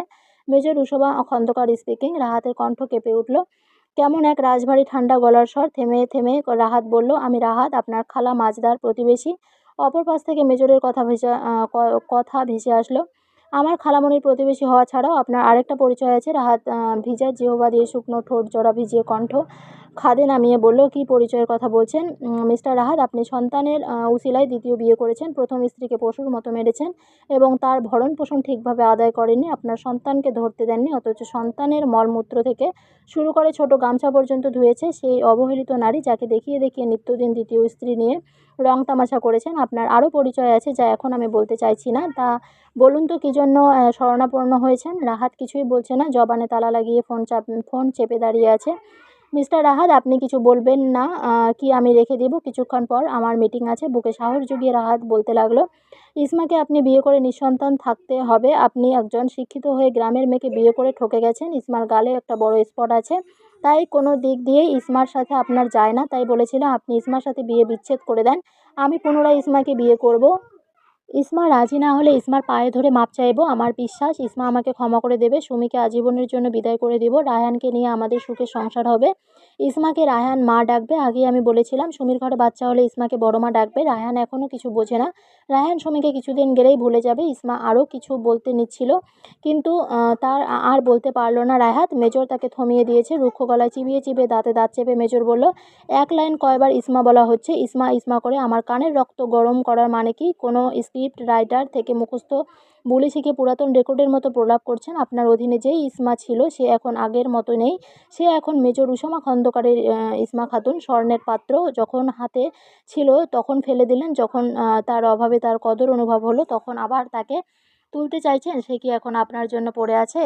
তাকে আমি তুলে নিয়েছি, আমার বক্ষে ঢুকিয়েছি। আমার বুক চিরে ফেললেও তার খোঁজ পাবে না। আমি বেঁচে থাকি বা মরে যাই, যাই হোক, ইসমা খাতুন সর্বদা উসামা খন্দকারের বধূ হিসাবেই থাকবে। ইসামা খাতুন ৭২ বছর সাদা শাড়ি গায়ে দিয়ে বিধবা নারী হয়ে মৃত স্বামীর স্মৃতিচারণ করবে, তবুও সে আমার হয়েই থাকবে। আপনার সাহস দেখে অবাক হচ্ছি আমি। শুধু অবাক না, ভীষণ আশ্চর্যও বটে। আমার কাছে প্রস্তাব রাখছেন আমার বউকে ছেড়ে দিতে, আর ছেড়ে দেওয়ার পর আপনি তাকে নিয়ে সুখে থাকবেন। ও আল্লাহ, আজ আমার হাসি পাচ্ছে না। এবছরের সেরা কৌতুক আপনি আমার ফ্রিতে শুনিয়ে দিলেন।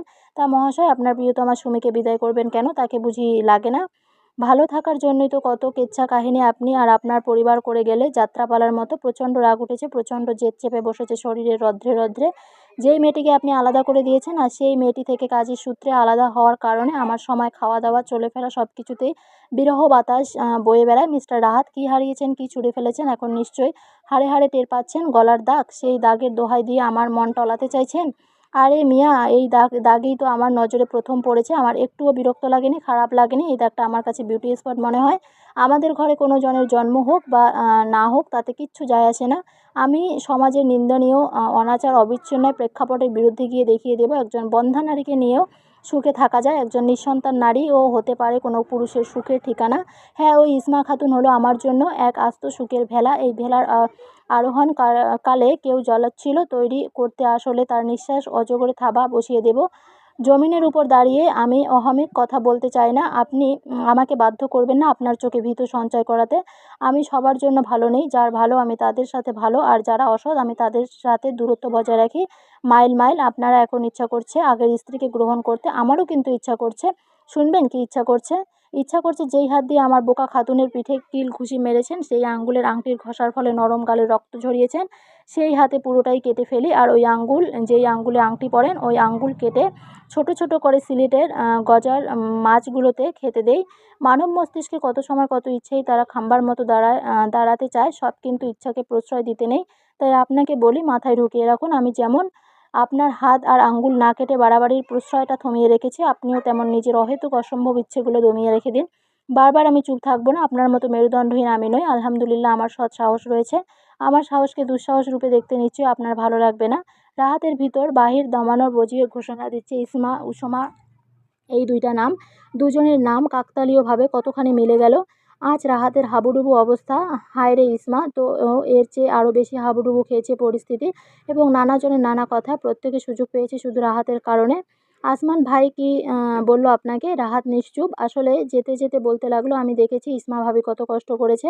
আমার মা মাঝে মাঝে ভাবিকে ভাত তরকারি দিয়ে সাহায্য করতো, কোনো কথা ছাড়া ভাবি সেগুলো খেয়ে নিত। রাহাত, হায় রে রাহাত, এখন তার স্বার্থে টান পড়েছে।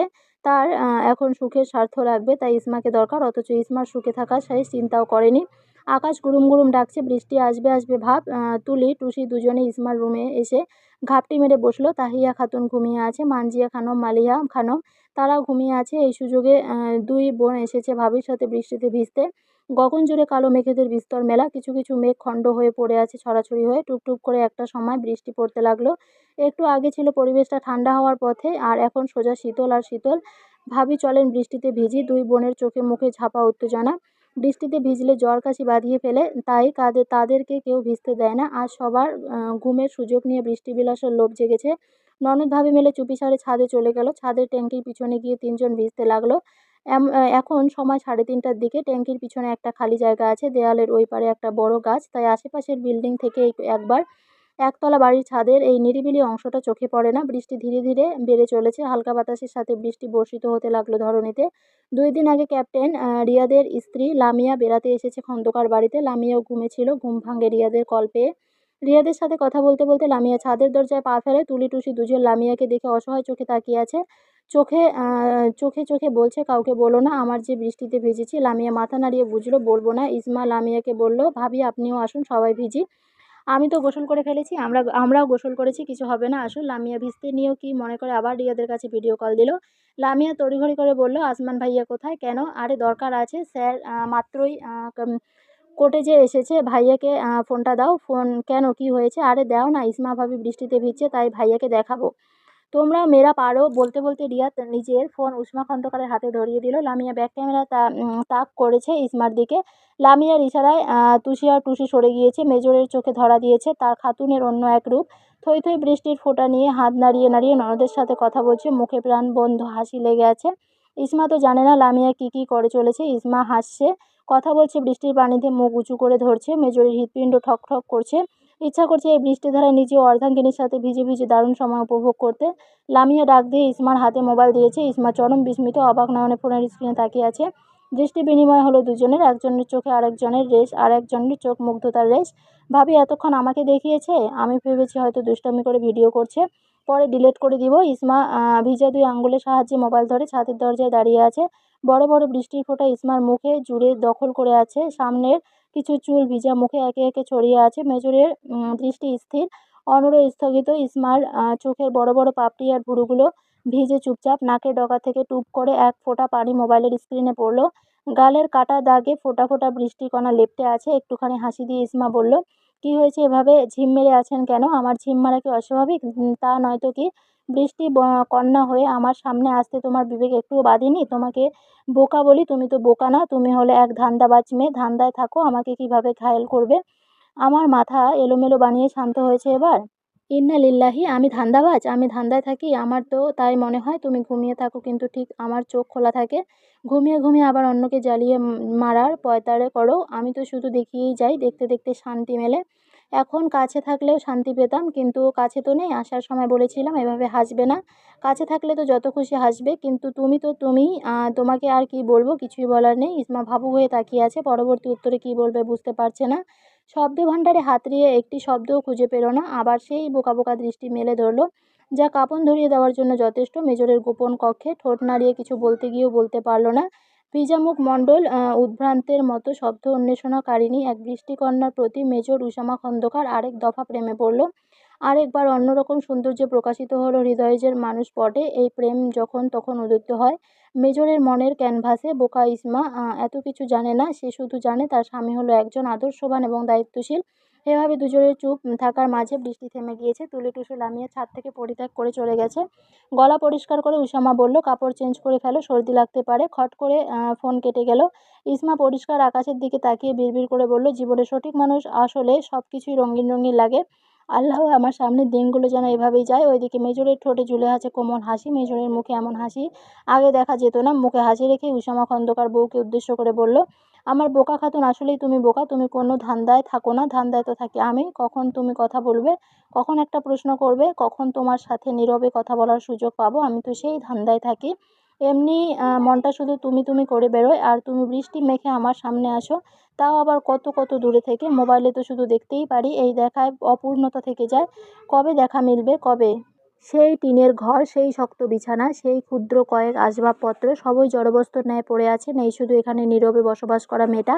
রাহাত যখন ইসমাকে এই ঘরে থাকতে বলেছিল, রাহাত তখন ভেবে দেখেনি এমন অনাড়ি জায়গায় ইসমা থাকবে কি করে।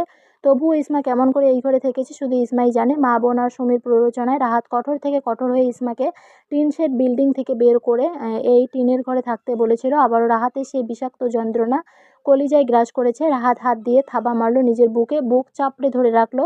রাহাত ভাঙাচোরা খাট থেকে মেঝেতে নেমে গেল। দৃষ্টি পড়ল মাটির মেঝেতে। এই মেঝেতে ইসমার মুখের লালা পড়েছে। মুখের লালা এভাবে পড়েনি, রাহাতের লাথি খেয়ে ব্যথিত ইসমার মুখ থেকে লালা বের হয়েছিল।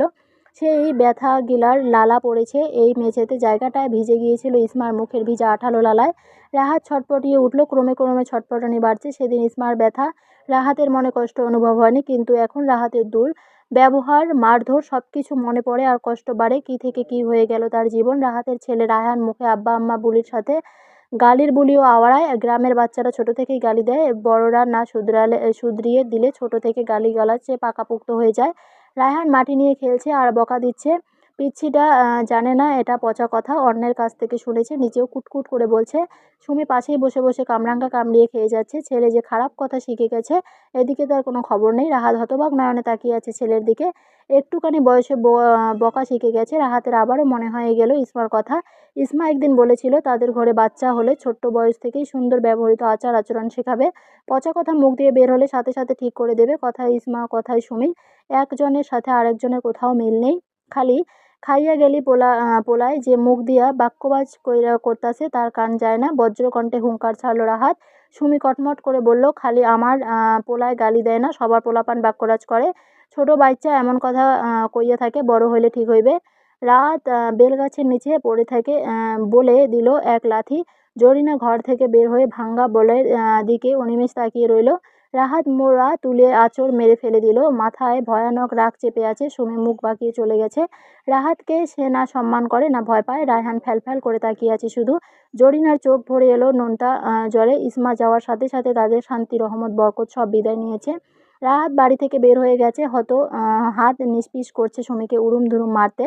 সুমির উপর একটা আঘাত পড়লে সুমি পুরো গ্রাম মাথায় তুলে রাহাতের নামে বিচার বসাবে। শুধু এই ভয়ে রাহাত কিচ মেরে পড়ে আছে। সন্ধ্যায় নাস্তা করে সবাই বসে বসে গল্প করছে।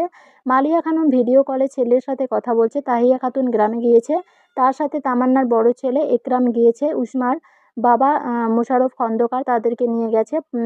পাকোড়া হাতে নিয়ে তুলি পাশে দাঁড়িয়ে ভাইয়ের সাথে কথা বলছে। উসামা খন্দকার বোনকে জিজ্ঞেস করলো, তুষি কোথায়? তুষি আপুর বাসায় গিয়েছে। এলিশা, এনিফা ওরা আসেনি? না ভাইয়া, আজ আসেনি। আমি আর ভাবি বিকেলে ওদের ফ্ল্যাটে গিয়েছিলাম, আমাদের সাথে অনেকক্ষণ সময় কাটিয়েছে, তাই হয়তো আসেনি। এই ইসমা দুই আঙ্গুলে ধরে কচ্ছপকে তুলির উপর ফেলে দিল। কচ্ছপটা হাত পা মাথা ভিতরে ঢুকিয়ে নিজেকে গুটিয়ে নিয়েছে। মানজিয়া খানা বাচ্চার্য হয়ে বললেন, ওই ইসমা, কচ্ছপটাকে ফেলে দিলি কেন? মালিয়া খানমও অবাক হয়ে পুত্রবধূর দিকে তাকিয়ে আছে। ইসমা নাক মুখ কুঁচকে বড্ড অনীহনীয় বলল, ওর গায়ে শ্যাওলা পড়েছে, তাই আমি বেসিনে নিয়ে ডলে ডলে পরিষ্কার করে দিতে চেয়েছি, কিন্তু ও কী করলো, ও আমার হাতে আঁচড় দিয়েছে। ইয়া আল্লাহ, এটা আবার আঁচড়ে দেয় কীভাবে? মুখে হাত দিয়ে ভয়ার্ত হয়ে মালিয়া খানম উপরোক্ত কথাটা বললেন। তুলি ছোট কচ্ছপটাকে ড্রয়িং রুমে বেসিনের শ্যাওলা পরিষ্কার করে সোফায় রেখে দিয়েছে। কচ্ছপ মিয়া এখনও হাত পা ভিতরে গুটিয়ে রেখেছে। মানজিয়া খানম কচ্ছপের শক্ত পিঠে হাত দিয়ে গুঁতো মেরে কতক্ষণ ঠেলাঠেলি করলেন, কিন্তু বেড হাত পা ভিতরে ঢুকিয়েই আছে, আর বের করে না। আসমান, দেখ এটা হাত পা কেমন করে লুকিয়ে ফেলেছে। আসমান নাম শুনেই তড়াক করে চোখ ঘুরিয়ে নিল ইসমা। শাশুড়ির হাতে মোবাইল, ব্ল্যাক ডায়মন্ডকে দেখা যাচ্ছে। ইসমা এতক্ষণ খেয়াল করেনি। Major Usama Khandakar army cutting, ছোট ছোট চুলে হাতের তালু রেখে বলল, মানুষের স্পর্শ পেলে কচ্ছপ নিজেকে এভাবেই লুকিয়ে ফেলে। সারাদিন পানিতে থাকে, তাই কচ্ছপের গায়ে শ্যাওলা পড়ে যায়। কচ্ছপ জলে থাকে, আবার স্থলেও থাকে, তাই অ্যাকোয়ারিয়ামের এই কাঠ দেওয়া হয়েছে যেন কাঠের উপর উঠে শুকনা জায়গায় বসে থাকতে পারে। যদি শুকনা জায়গায় না বসতে পারতো তবে ওর গায়ে আরও তাড়াতাড়ি শ্যাওলা জমে যেত। ভাইয়া, আমি আর টুসি সবসময় কচ্ছপের শ্যাওলা উঠিয়েছি। আমি ভেবে রেখেছি রাতেই পরিষ্কার করব, কিন্তু ভাবি এর আগে কচ্ছপ মিয়ার নখের আঁচড় খেয়ে বসে আছে। প্রতিবার আমি আর টুসি এমন ছোট ছোট আঁচড় খাই। ভাবি প্রথম তাই ভয় পেয়ে গেছে। কচ্ছপ নিয়ে মা আর খালামণি আলোচনায় ব্যস্ত দেখে ব্ল্যাক ডায়মন্ড কাজ করে দিল। খাতুনকে ছোট্টখাটো ঝটকা খাওয়াতে চোখ টিপ দিয়ে একটুখানি ঠোঁট এড়িয়ে হেসে ফ্লাইং কিস ছুড়ে দিয়েছে। ইসমা ঢোক গেল। আশেপাশে দৃষ্টি বুলিয়ে দেখে কেউ তাদের দিকে নজর দেয়নি। ইসমা কোনো রকম পা চালিয়ে নিজের রুমে চলে গেছে। ব্ল্যাক ডায়মন্ডের মুখে অদ্ভুত তৃপ্তিদায়ক হাসি। তুলি কচ্ছপকে অ্যাকুরিয়ামে রাখতে গিয়ে দেখে ইসমা লজ্জা লজ্জা ভাব নিয়ে বসে আছে। ভাবি, কি হয়েছে? না কিছু হয়নি তো, আপনাকে নার্ভাস দেখাচ্ছে। না, আমি ঠিক আছি। মনে মনে ইসমা বলছে, জামাইয়ের চোখ মারা দেখে নার্ভাস ফিল করছি, তা জামাইয়ের বোনকে বলি কিভাবে? ছেলের সাথে কথা বলতে বলতে মালিয়া খানম আবেগী হয়ে পড়েছে। কাঁদো কাঁদো গলায় বললেন, কতদিন দেখি না তোকে বাবা। আমার কালো মানিক কবে আমার কাছে আসবে? আসবো মা, ইনশাআল্লাহ তাড়াতাড়ি আসবো, শুধু দোয়া করো। মেজর উসমান কথায় কথায় বেঘাত ঘটেছে। পাশের রুমের গান বাজনার শব্দ শুনে মায়ের সাথে সংক্ষিপ্ত করে কথা শেষ করে পাশের রুমে গিয়ে দরজায় নক করলো। শান্ত ভঙ্গিতে একজন সৈনিক দরজা খুলে স্যালুট করে সোজা হয়ে দাঁড়ালো। বাকি সবাইও স্যালুট করে সারিবদ্ধ হয়ে দাঁড়িয়ে রইলো। আমি কি মাইক্রোফোন নিয়ে দাঁড়িয়েছি লেকচার দিতে? নো স্যার, একদম না। তবে এভাবে লাইন ধরে দাঁড়ানোর মানে কি?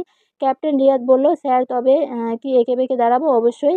কিভাবে স্যার? এখন নয়, বাহিরে। বাহিরে কেন স্যার? পানিশমেন্টের জন্য। স্যার, ভুল হয়ে গেছে, আমি আর নাচানাচি করবো না। রাস্তায় একটা অটোরিকশায় 90 দশকের গান বাজিয়ে চালিয়ে গেছে। ওইটা শুনে আমাদেরও কী জানি হয়েছে, গানের তালে তালে নাচা শুরু করেছি। Sorry sir. মেজর একজনের কথাও না শুনে সবাইকে বাইরে বের করলো। তারপর তাদেরকে পানিশমেন্ট দিয়েছে। দেওয়ালে 2 পা ঠেকিয়ে, জমিনে 2 হাত ঠেকিয়েছে, মাথা নিচের দিকে, আরেকজন কে গাছের ডালে ঝুলিয়ে রেখেছে। পানিশমেন্ট হলেও সবার হাসি পাচ্ছে, তবে করুণ অবস্থায় যে ডাল ধরে ঝুলেছে। স্যার, এখান থেকে পড়ে গেলে খুব বাজেভাবে আহত হব। এখান থেকে পড়ে গেলে শুধু হাতে পায়ে একটু ব্যথা পাবে, আর কিছু না। এবারের মতো মাপ চাই স্যার। এই ডালে ছেড়ে ডালে চড়তে বাধ্য করব। না না স্যার, এখন এখানেই ভালো আছি। এই ক্যাপ্টেন মুখে দেখি হাসি বিরাজ করে। মাথা উঠিয়ে ক্যাপ্টেন রিয়াদ বলল, সত্যি হাসি পাচ্ছে স্যার। লামিয়াকে কল করেছি, তার দেখা দরকার। তার স্বামী গান গেয়ে নাচানাচি করে শাস্তি ভোগ করছে। লা হাওলা ওয়ালা কুওয়াতা ইল্লা বিল্লাহ। এমন কাজ জীবনেও করবেন না। ওই মেয়ে আমাকে সারা জীবন খোঁটা দেবে। লামিয়াকে বলবো, তুমি তোমার স্ত্রীকে ছাড়া বিন্দাস আছো, এমনকি ক্যাম্পের ভিতরে নাচ গান করে আমোদ প্রমোদ করছো। না স্যার, সম্পূর্ণ ভুল। আমরা নাচানাচি। সবাই দাঁড়িয়ে যাও। মেজর এতক্ষণ মজার ছলে ছিল, কিন্তু এখন অন্যরকম স্বরে সৈনিকদের সহপাঠীদের মতো করে বলছে, এখানে আমাদের পরিবারের কেউ নেই। আমরা সবাই একজন আরেকজনের পরিবারের অংশ হয়ে উঠেছি। আমি একটু দুষ্টামি করেছিলাম তোমাদের সাথে। আমাকে বড় ভাই ভাবতে পারো। মনে খানিক আনন্দ না থাকলে মন টিকবে কি করে? আমরা নিজেদের মাঝে সুখ দুঃখ ভাগাভাগি করে নেব। মেজরের স্নেহমাখা কথা শ্রবণ করে সবাই আবেগপ্রবণ হয়ে পড়ল। বিশাল আকাশের নিচে ধূসর রঙের মেঘ অবলীলায় পড়ে আছে গুমোট আবহাওয়ায়। বাতাসে নীরবতা বহমান। বাইরে গাছের পাতাগুলো মৃদু নড়াচড়া করছে। একটা দমকা হাওয়া ছুঁয়ে দিল ইসমাকে। ইসমা আনমনে হয়ে বারান্দায় দরজা লাগিয়ে ভিতরে আসলো। হাতে মোবাইলের দিকে দৃষ্টি তার। মেজর ফোন করেছিল। কথা হয়েছে বেশ 20 মিনিটের মতো। তারপর ব্যস্ত হয়ে মেজর কিছুক্ষণ অপেক্ষা করতে বলে, আর ফিরতে কল করেনি। ইসমার ভীষণ চিন্তা হচ্ছে। শুধু খন্দকার পরিবার চিন্তায় থাকে, সব সময় দোয়া করে যেন কোনো খারাপ সংবাদ না আসে। ইসমা 1 ঘন্টা অপেক্ষা করল, না, আর কোনো কল আসেনি। আসরের আজান দিচ্ছে। ইসমা আজানের জবাব দিতে দিতে কান্না করে দিয়েছে। যাওয়ার আগেই মেজর বোকা খাতুনকে আজানের জবাব কীভাবে দিতে হয় তা শিখিয়েছে, এবং আজানের শেষের যেই দোয়া পড়তে হয় তাও শিখিয়েছে। ইসমা 2 চোখের পানি মুছে উঁচু করে নামাজে দাঁড়িয়ে গেল। নামাজ শেষ করে কচ্ছপকে খাবার দিবে এমন সময় বাড়িতে হইচই শুরু হলো। ক্যাপ্টেন রিয়াদের স্ত্রী লামিয়া তুলির কাছে ফোন করে বলেছে, মেজর উসামার গায়ে গুলি লেগেছে। আচমকা এহেন খবর শুনে ইসমা কী প্রতিক্রিয়া দেবে তা তৎক্ষণাৎ মস্তিষ্কে ধারণ করল না। কম্পিত বুকে ড্রয়িং রুমে ছুটতে গিয়ে হাতের অগ্রগতিতে অ্যাকোয়ারিয়ামের ফ্লোরে পড়ে আছে। কাচের অ্যাকোয়ারিয়াম ঝনঝন শব্দে মুখরিত হলো রুমের চারপাশ। ইসমার পায়ের উপর ছোট ছোট 3-4টা কাচের টুকরো পড়ে আছে। রক্তাক্ত পা নিয়ে ইসমা ছুটল। যে হৃদয়ে মেজরের জন্য ভালোবাসা সঞ্চয় করেছে, সেই হৃদয়ে এখন ভয়ার্ত দামামা বেজে উঠল। তুলি টুসি তামান্নাকে ধরে জোরে জোরে কাঁদছে। তামান্না হিসকি তুলে কেঁদে একের পর এক কল করছে ব্ল্যাক ডায়মন্ডকে, কিন্তু কোনো রেসপন্স নেই। ইসমার মা এখনও গ্রামে।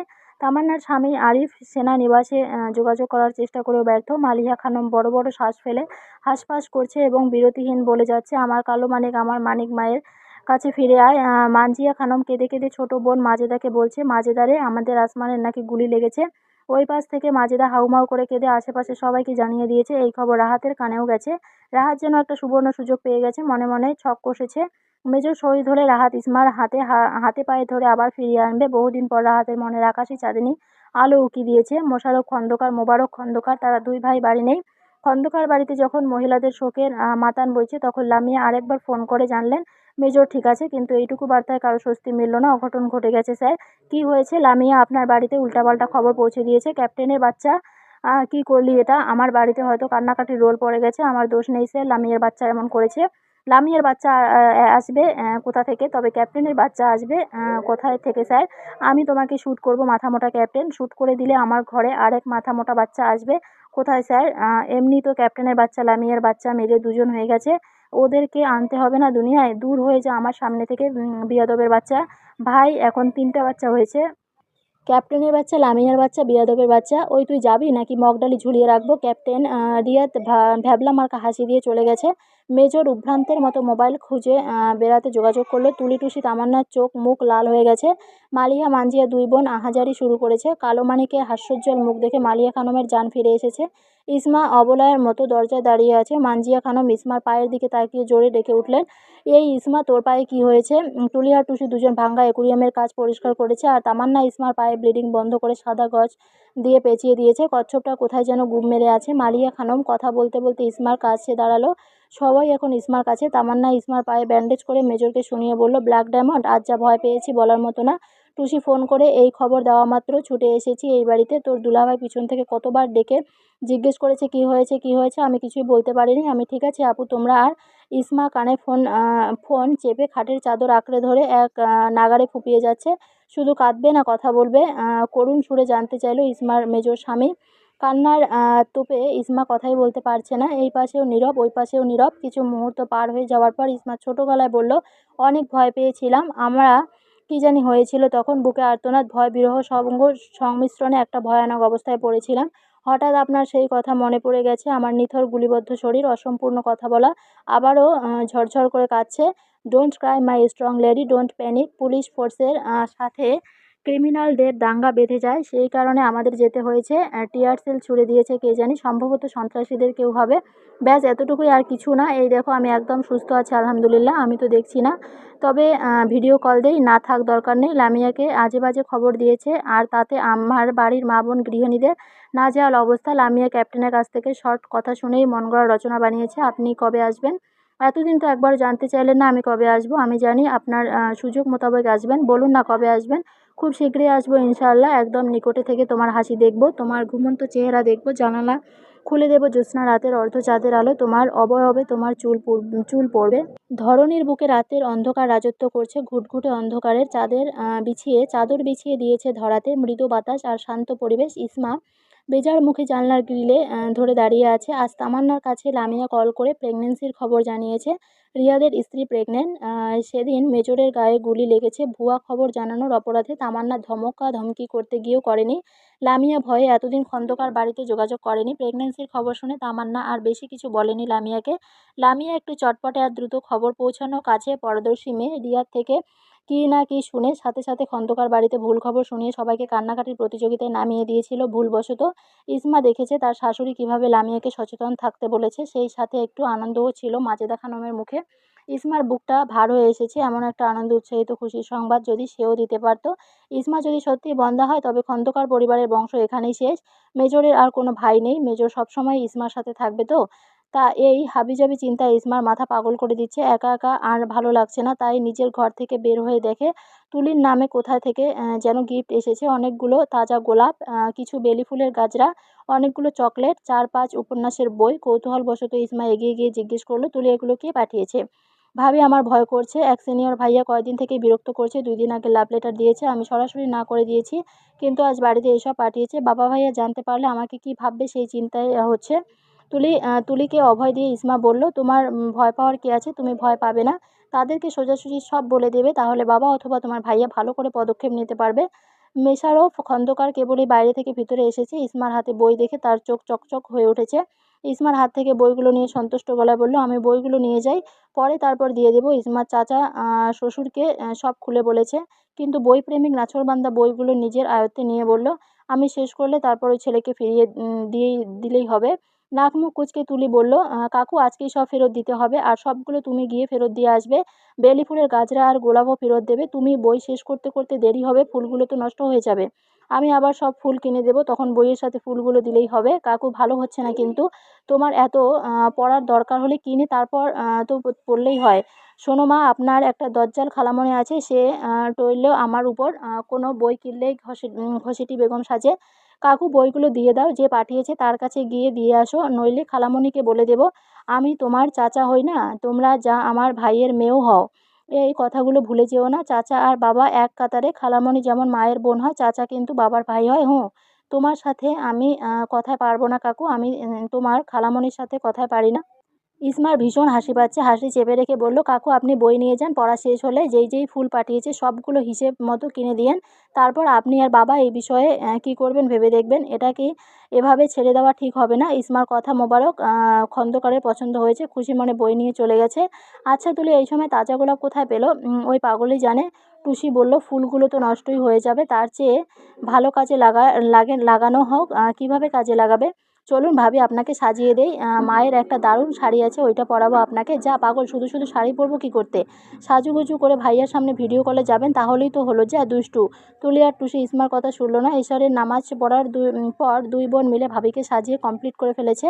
তারপর ভাইয়ের মোবাইলে কল ঢুকিয়ে চলে গেছে। ইসমা লজ্জায় ফোন কেটে দিয়েছে। মেজরের আর কোনো ফিরতি কল আসেনি। ইসমা 9টা বাজে ঘুমিয়ে গিয়েছে। রাহাত আবারও হতাশ হলো। মাজেদার কান্নাকাটি শুনে ভেবেছিল হয়তো মেজর শহীদ হয়ে গিয়েছিল। এমন হলে তো রাহাতের চান কপালে ছিল। ইমোশনাল ব্ল্যাকমেইল করে হলেও ইসমাকে পুনরায় নিজের করে নিত। সেই সুযোগ হইল না। পরকাল কোথাও নেই আর। সুমির সাথে নিত্য দিন ঝগড়া হয়। বোনদের শ্বশুরবাড়িতেও শান্তি নেই। জরিনা গুনগুন করে কাঁদে। রাহাতের বাড়িটাকে মরা বাড়ি মনে হয়। কোথাও হাসি নেই, কোথাও মেহমানদারি নেই, কোথাও একটু স্বস্তি নেই। সব কিছু রাহাতের কাছে বিষাদ আর বিষাদ। চোখ দুটো জ্বালাপোড়া করছে রাহাতের। সিগারেট ধরিয়ে ধোঁয়া ছেড়ে দিল শূন্যে। এভাবে যদি রাহাতের দুর্বিষহ দিনগুলো ধোঁয়ার মতো উড়ে যেত কতই না ভালো হতো। এমন চিন্তা করা শুধু স্বপ্নই থেকে যাবে যতকাল সুমি নামক অশান্তির ছায়া রাহাতের জীবনে থাকবে। সন্তান লোভে শান্তির জন্যই তো ইসমার জায়গা, থাকার ঘর, প্রাপ্য সম্মান সব সুমিকে দিয়েছে। ইসমা চাইতেই বেশি দিয়েছে।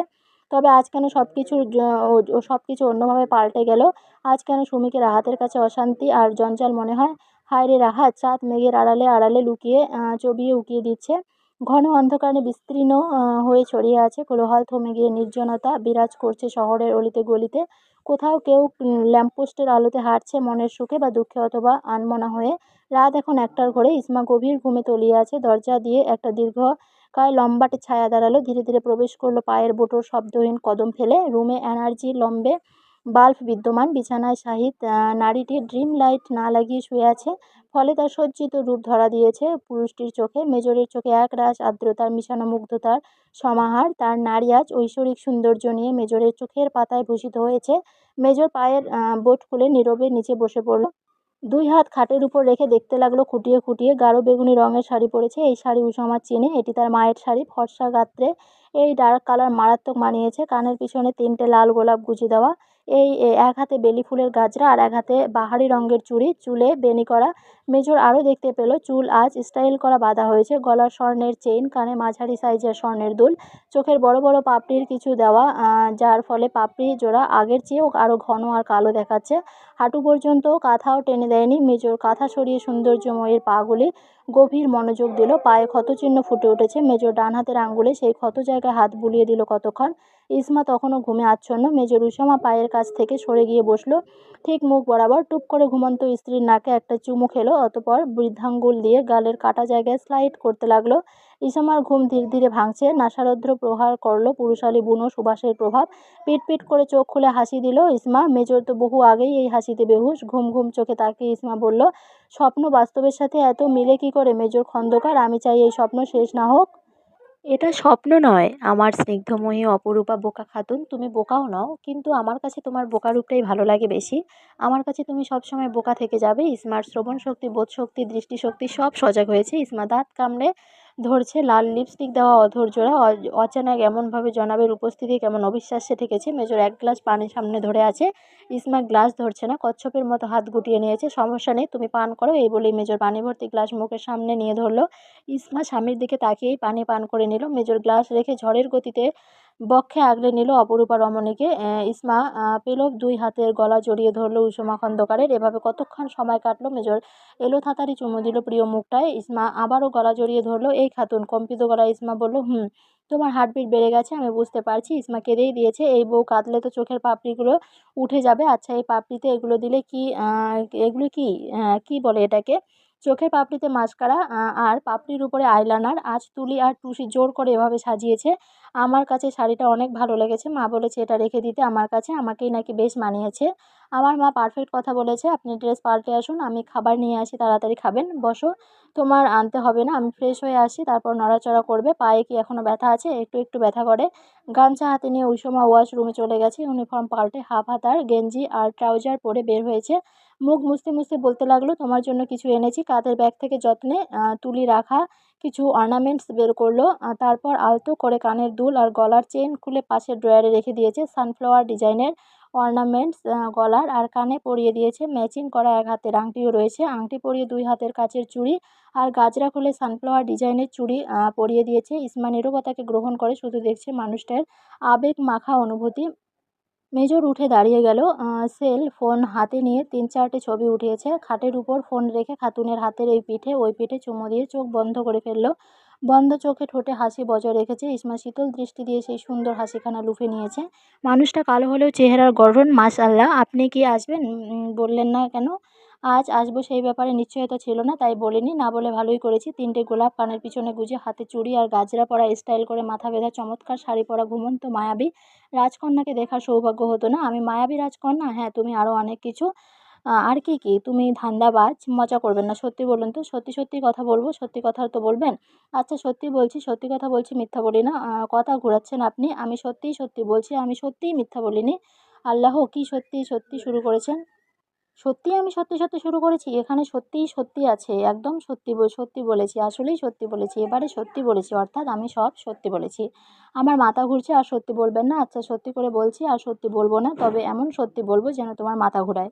ইসমা কথা থামিয়ে মুখ বন্ধ করে আছে। মেজর যে কথা এমন পেঁচাতে পারে ইসমার জানাই ছিল না। এই লোক যে কেমন তা সামনে থেকে আস্তে আস্তে বোঝা যাবে। আমি জানিয়ে আসলে তুমি সজাগ থাকতে, তুমি ঘুমিয়ে গেলে তখন অন্যরকম সৌন্দর্য ভর করে মিসেস মেজর খন্দকারের উপর। ইউনিক একটা নাম দিয়েছো, মেজর খন্দকার।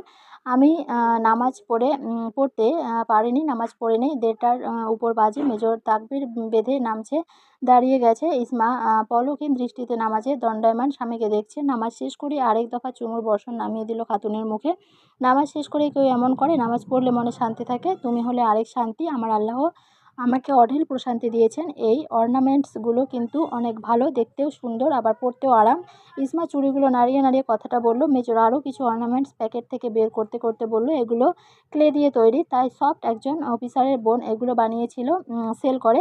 আমাকে সে দেখিয়েছিল, তার বোনের প্রতিভা পছন্দ হয়ে যায়, তাই তোমার জন্য ৩ ডিজাইনের ক্লের তৈরি অর্নামেন্টস নিয়ে এসেছি। আর বানাতে বলেছি মা, খালামণি, শাশুড়ি বোনদের জন্য, এলিসা, এনিভার জন্য ও ছোট সাইজের অর্ডার করেছি। অফিসার আমার কথা শুনে হাসছিল। কেন? ওই যে মা, খালামণি, শাশুড়ি সবার জন্য বলেছি তাই। ইসমা বড় প্লেটে খাবার এনে সেন্টার টেবিলে রাখলো।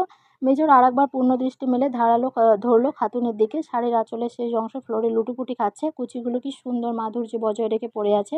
এই খাতুন, সূর্যমুখী ফুলের চুড়ি, আংটি, কানের দুল, গলায় মালা, সব মিলিয়ে মনে হচ্ছে তুমি শত শত হলুদ রঙের সূর্যমুখী ফুলের মাঝে দাঁড়িয়ে আছো, আর সূর্য ঠিক তোমার মাথার উপর। পুষ্পরাজির হলুদ রং আর সূর্যের নরম রোদ তোমার কোমলতা বাড়িয়ে দিয়েছে বহুগুণ। এমনভাবে বলেছেন যেন আমি সূর্যমুখী ফুলের বাগান দাঁড়িয়ে আছি। হ্যাঁ, দাঁড়িয়ে আছো আমার কল্পনায়। তোমাকে এই রূপে কল্পনায় দাঁড় করিয়েছি। প্রথম লোকমা স্ত্রীর মুখ উঠে পরের লোকমা নিজের মুখে দিয়েছে। ইসমা খেতে খেতে বলল, দরজা কে খুলেছে? কাকু খুলেছে। আমি আসছি। আর কেউ জানে না। সকালে সবাই জানবে। তুমি না খেয়ে কেন ঘুমিয়েছো? নামাজ পড়ে হঠাৎ চোখ লেগে গিয়েছিল। সবাই খাওয়ার জন্য ডেকেছে, আমি বলেছি ঘুম থেকে উঠে তারপর খাবো। শাশুড়ি মা কোথায়? মা মা একরামকে নিয়ে মামার বাড়িতে গিয়েছেন। কিছু নকশি কাঁথা সেলাই করেছিলেন, আমি আর মা মিলে সেগুলো আনতে গেছি। আজ বিকেলে রওনা দিয়েছে। আমি পরশুদিন তাদেরকে নিয়ে আসব। ইসমা দুরু দুরু বুকে প্রশ্ন করলো, আমার কোলে কোনো সন্তান না আসলে আপনি কখনো কষ্ট পাবেন না? আপনি সবসময় থাকবেন তো আমার পাশে? ইসমার ঠোঁট কাঁপছে, বুক কাঁপছে। না জানি মেজর কি বলে। মেজর বড় এক লোকমা ইসমার মুখে ঠেকিয়ে দিয়েছে। ইসমার গাল ফুলে উঠেছে। এত বড় লোকমায় ফোলা ফোলা গাল নিয়ে নিষ্পাপ চোখে ইসমা তাকিয়ে আছে। ইসমাকে হতভম্ব বানাতে মেজর আরও এক লোকমা উঠিয়ে দিল তার মুখে। ইসমার সাথে সাথে মুখের সব ভাত প্লেটে ফেলে বড় বড় শ্বাস নিতে লাগলো।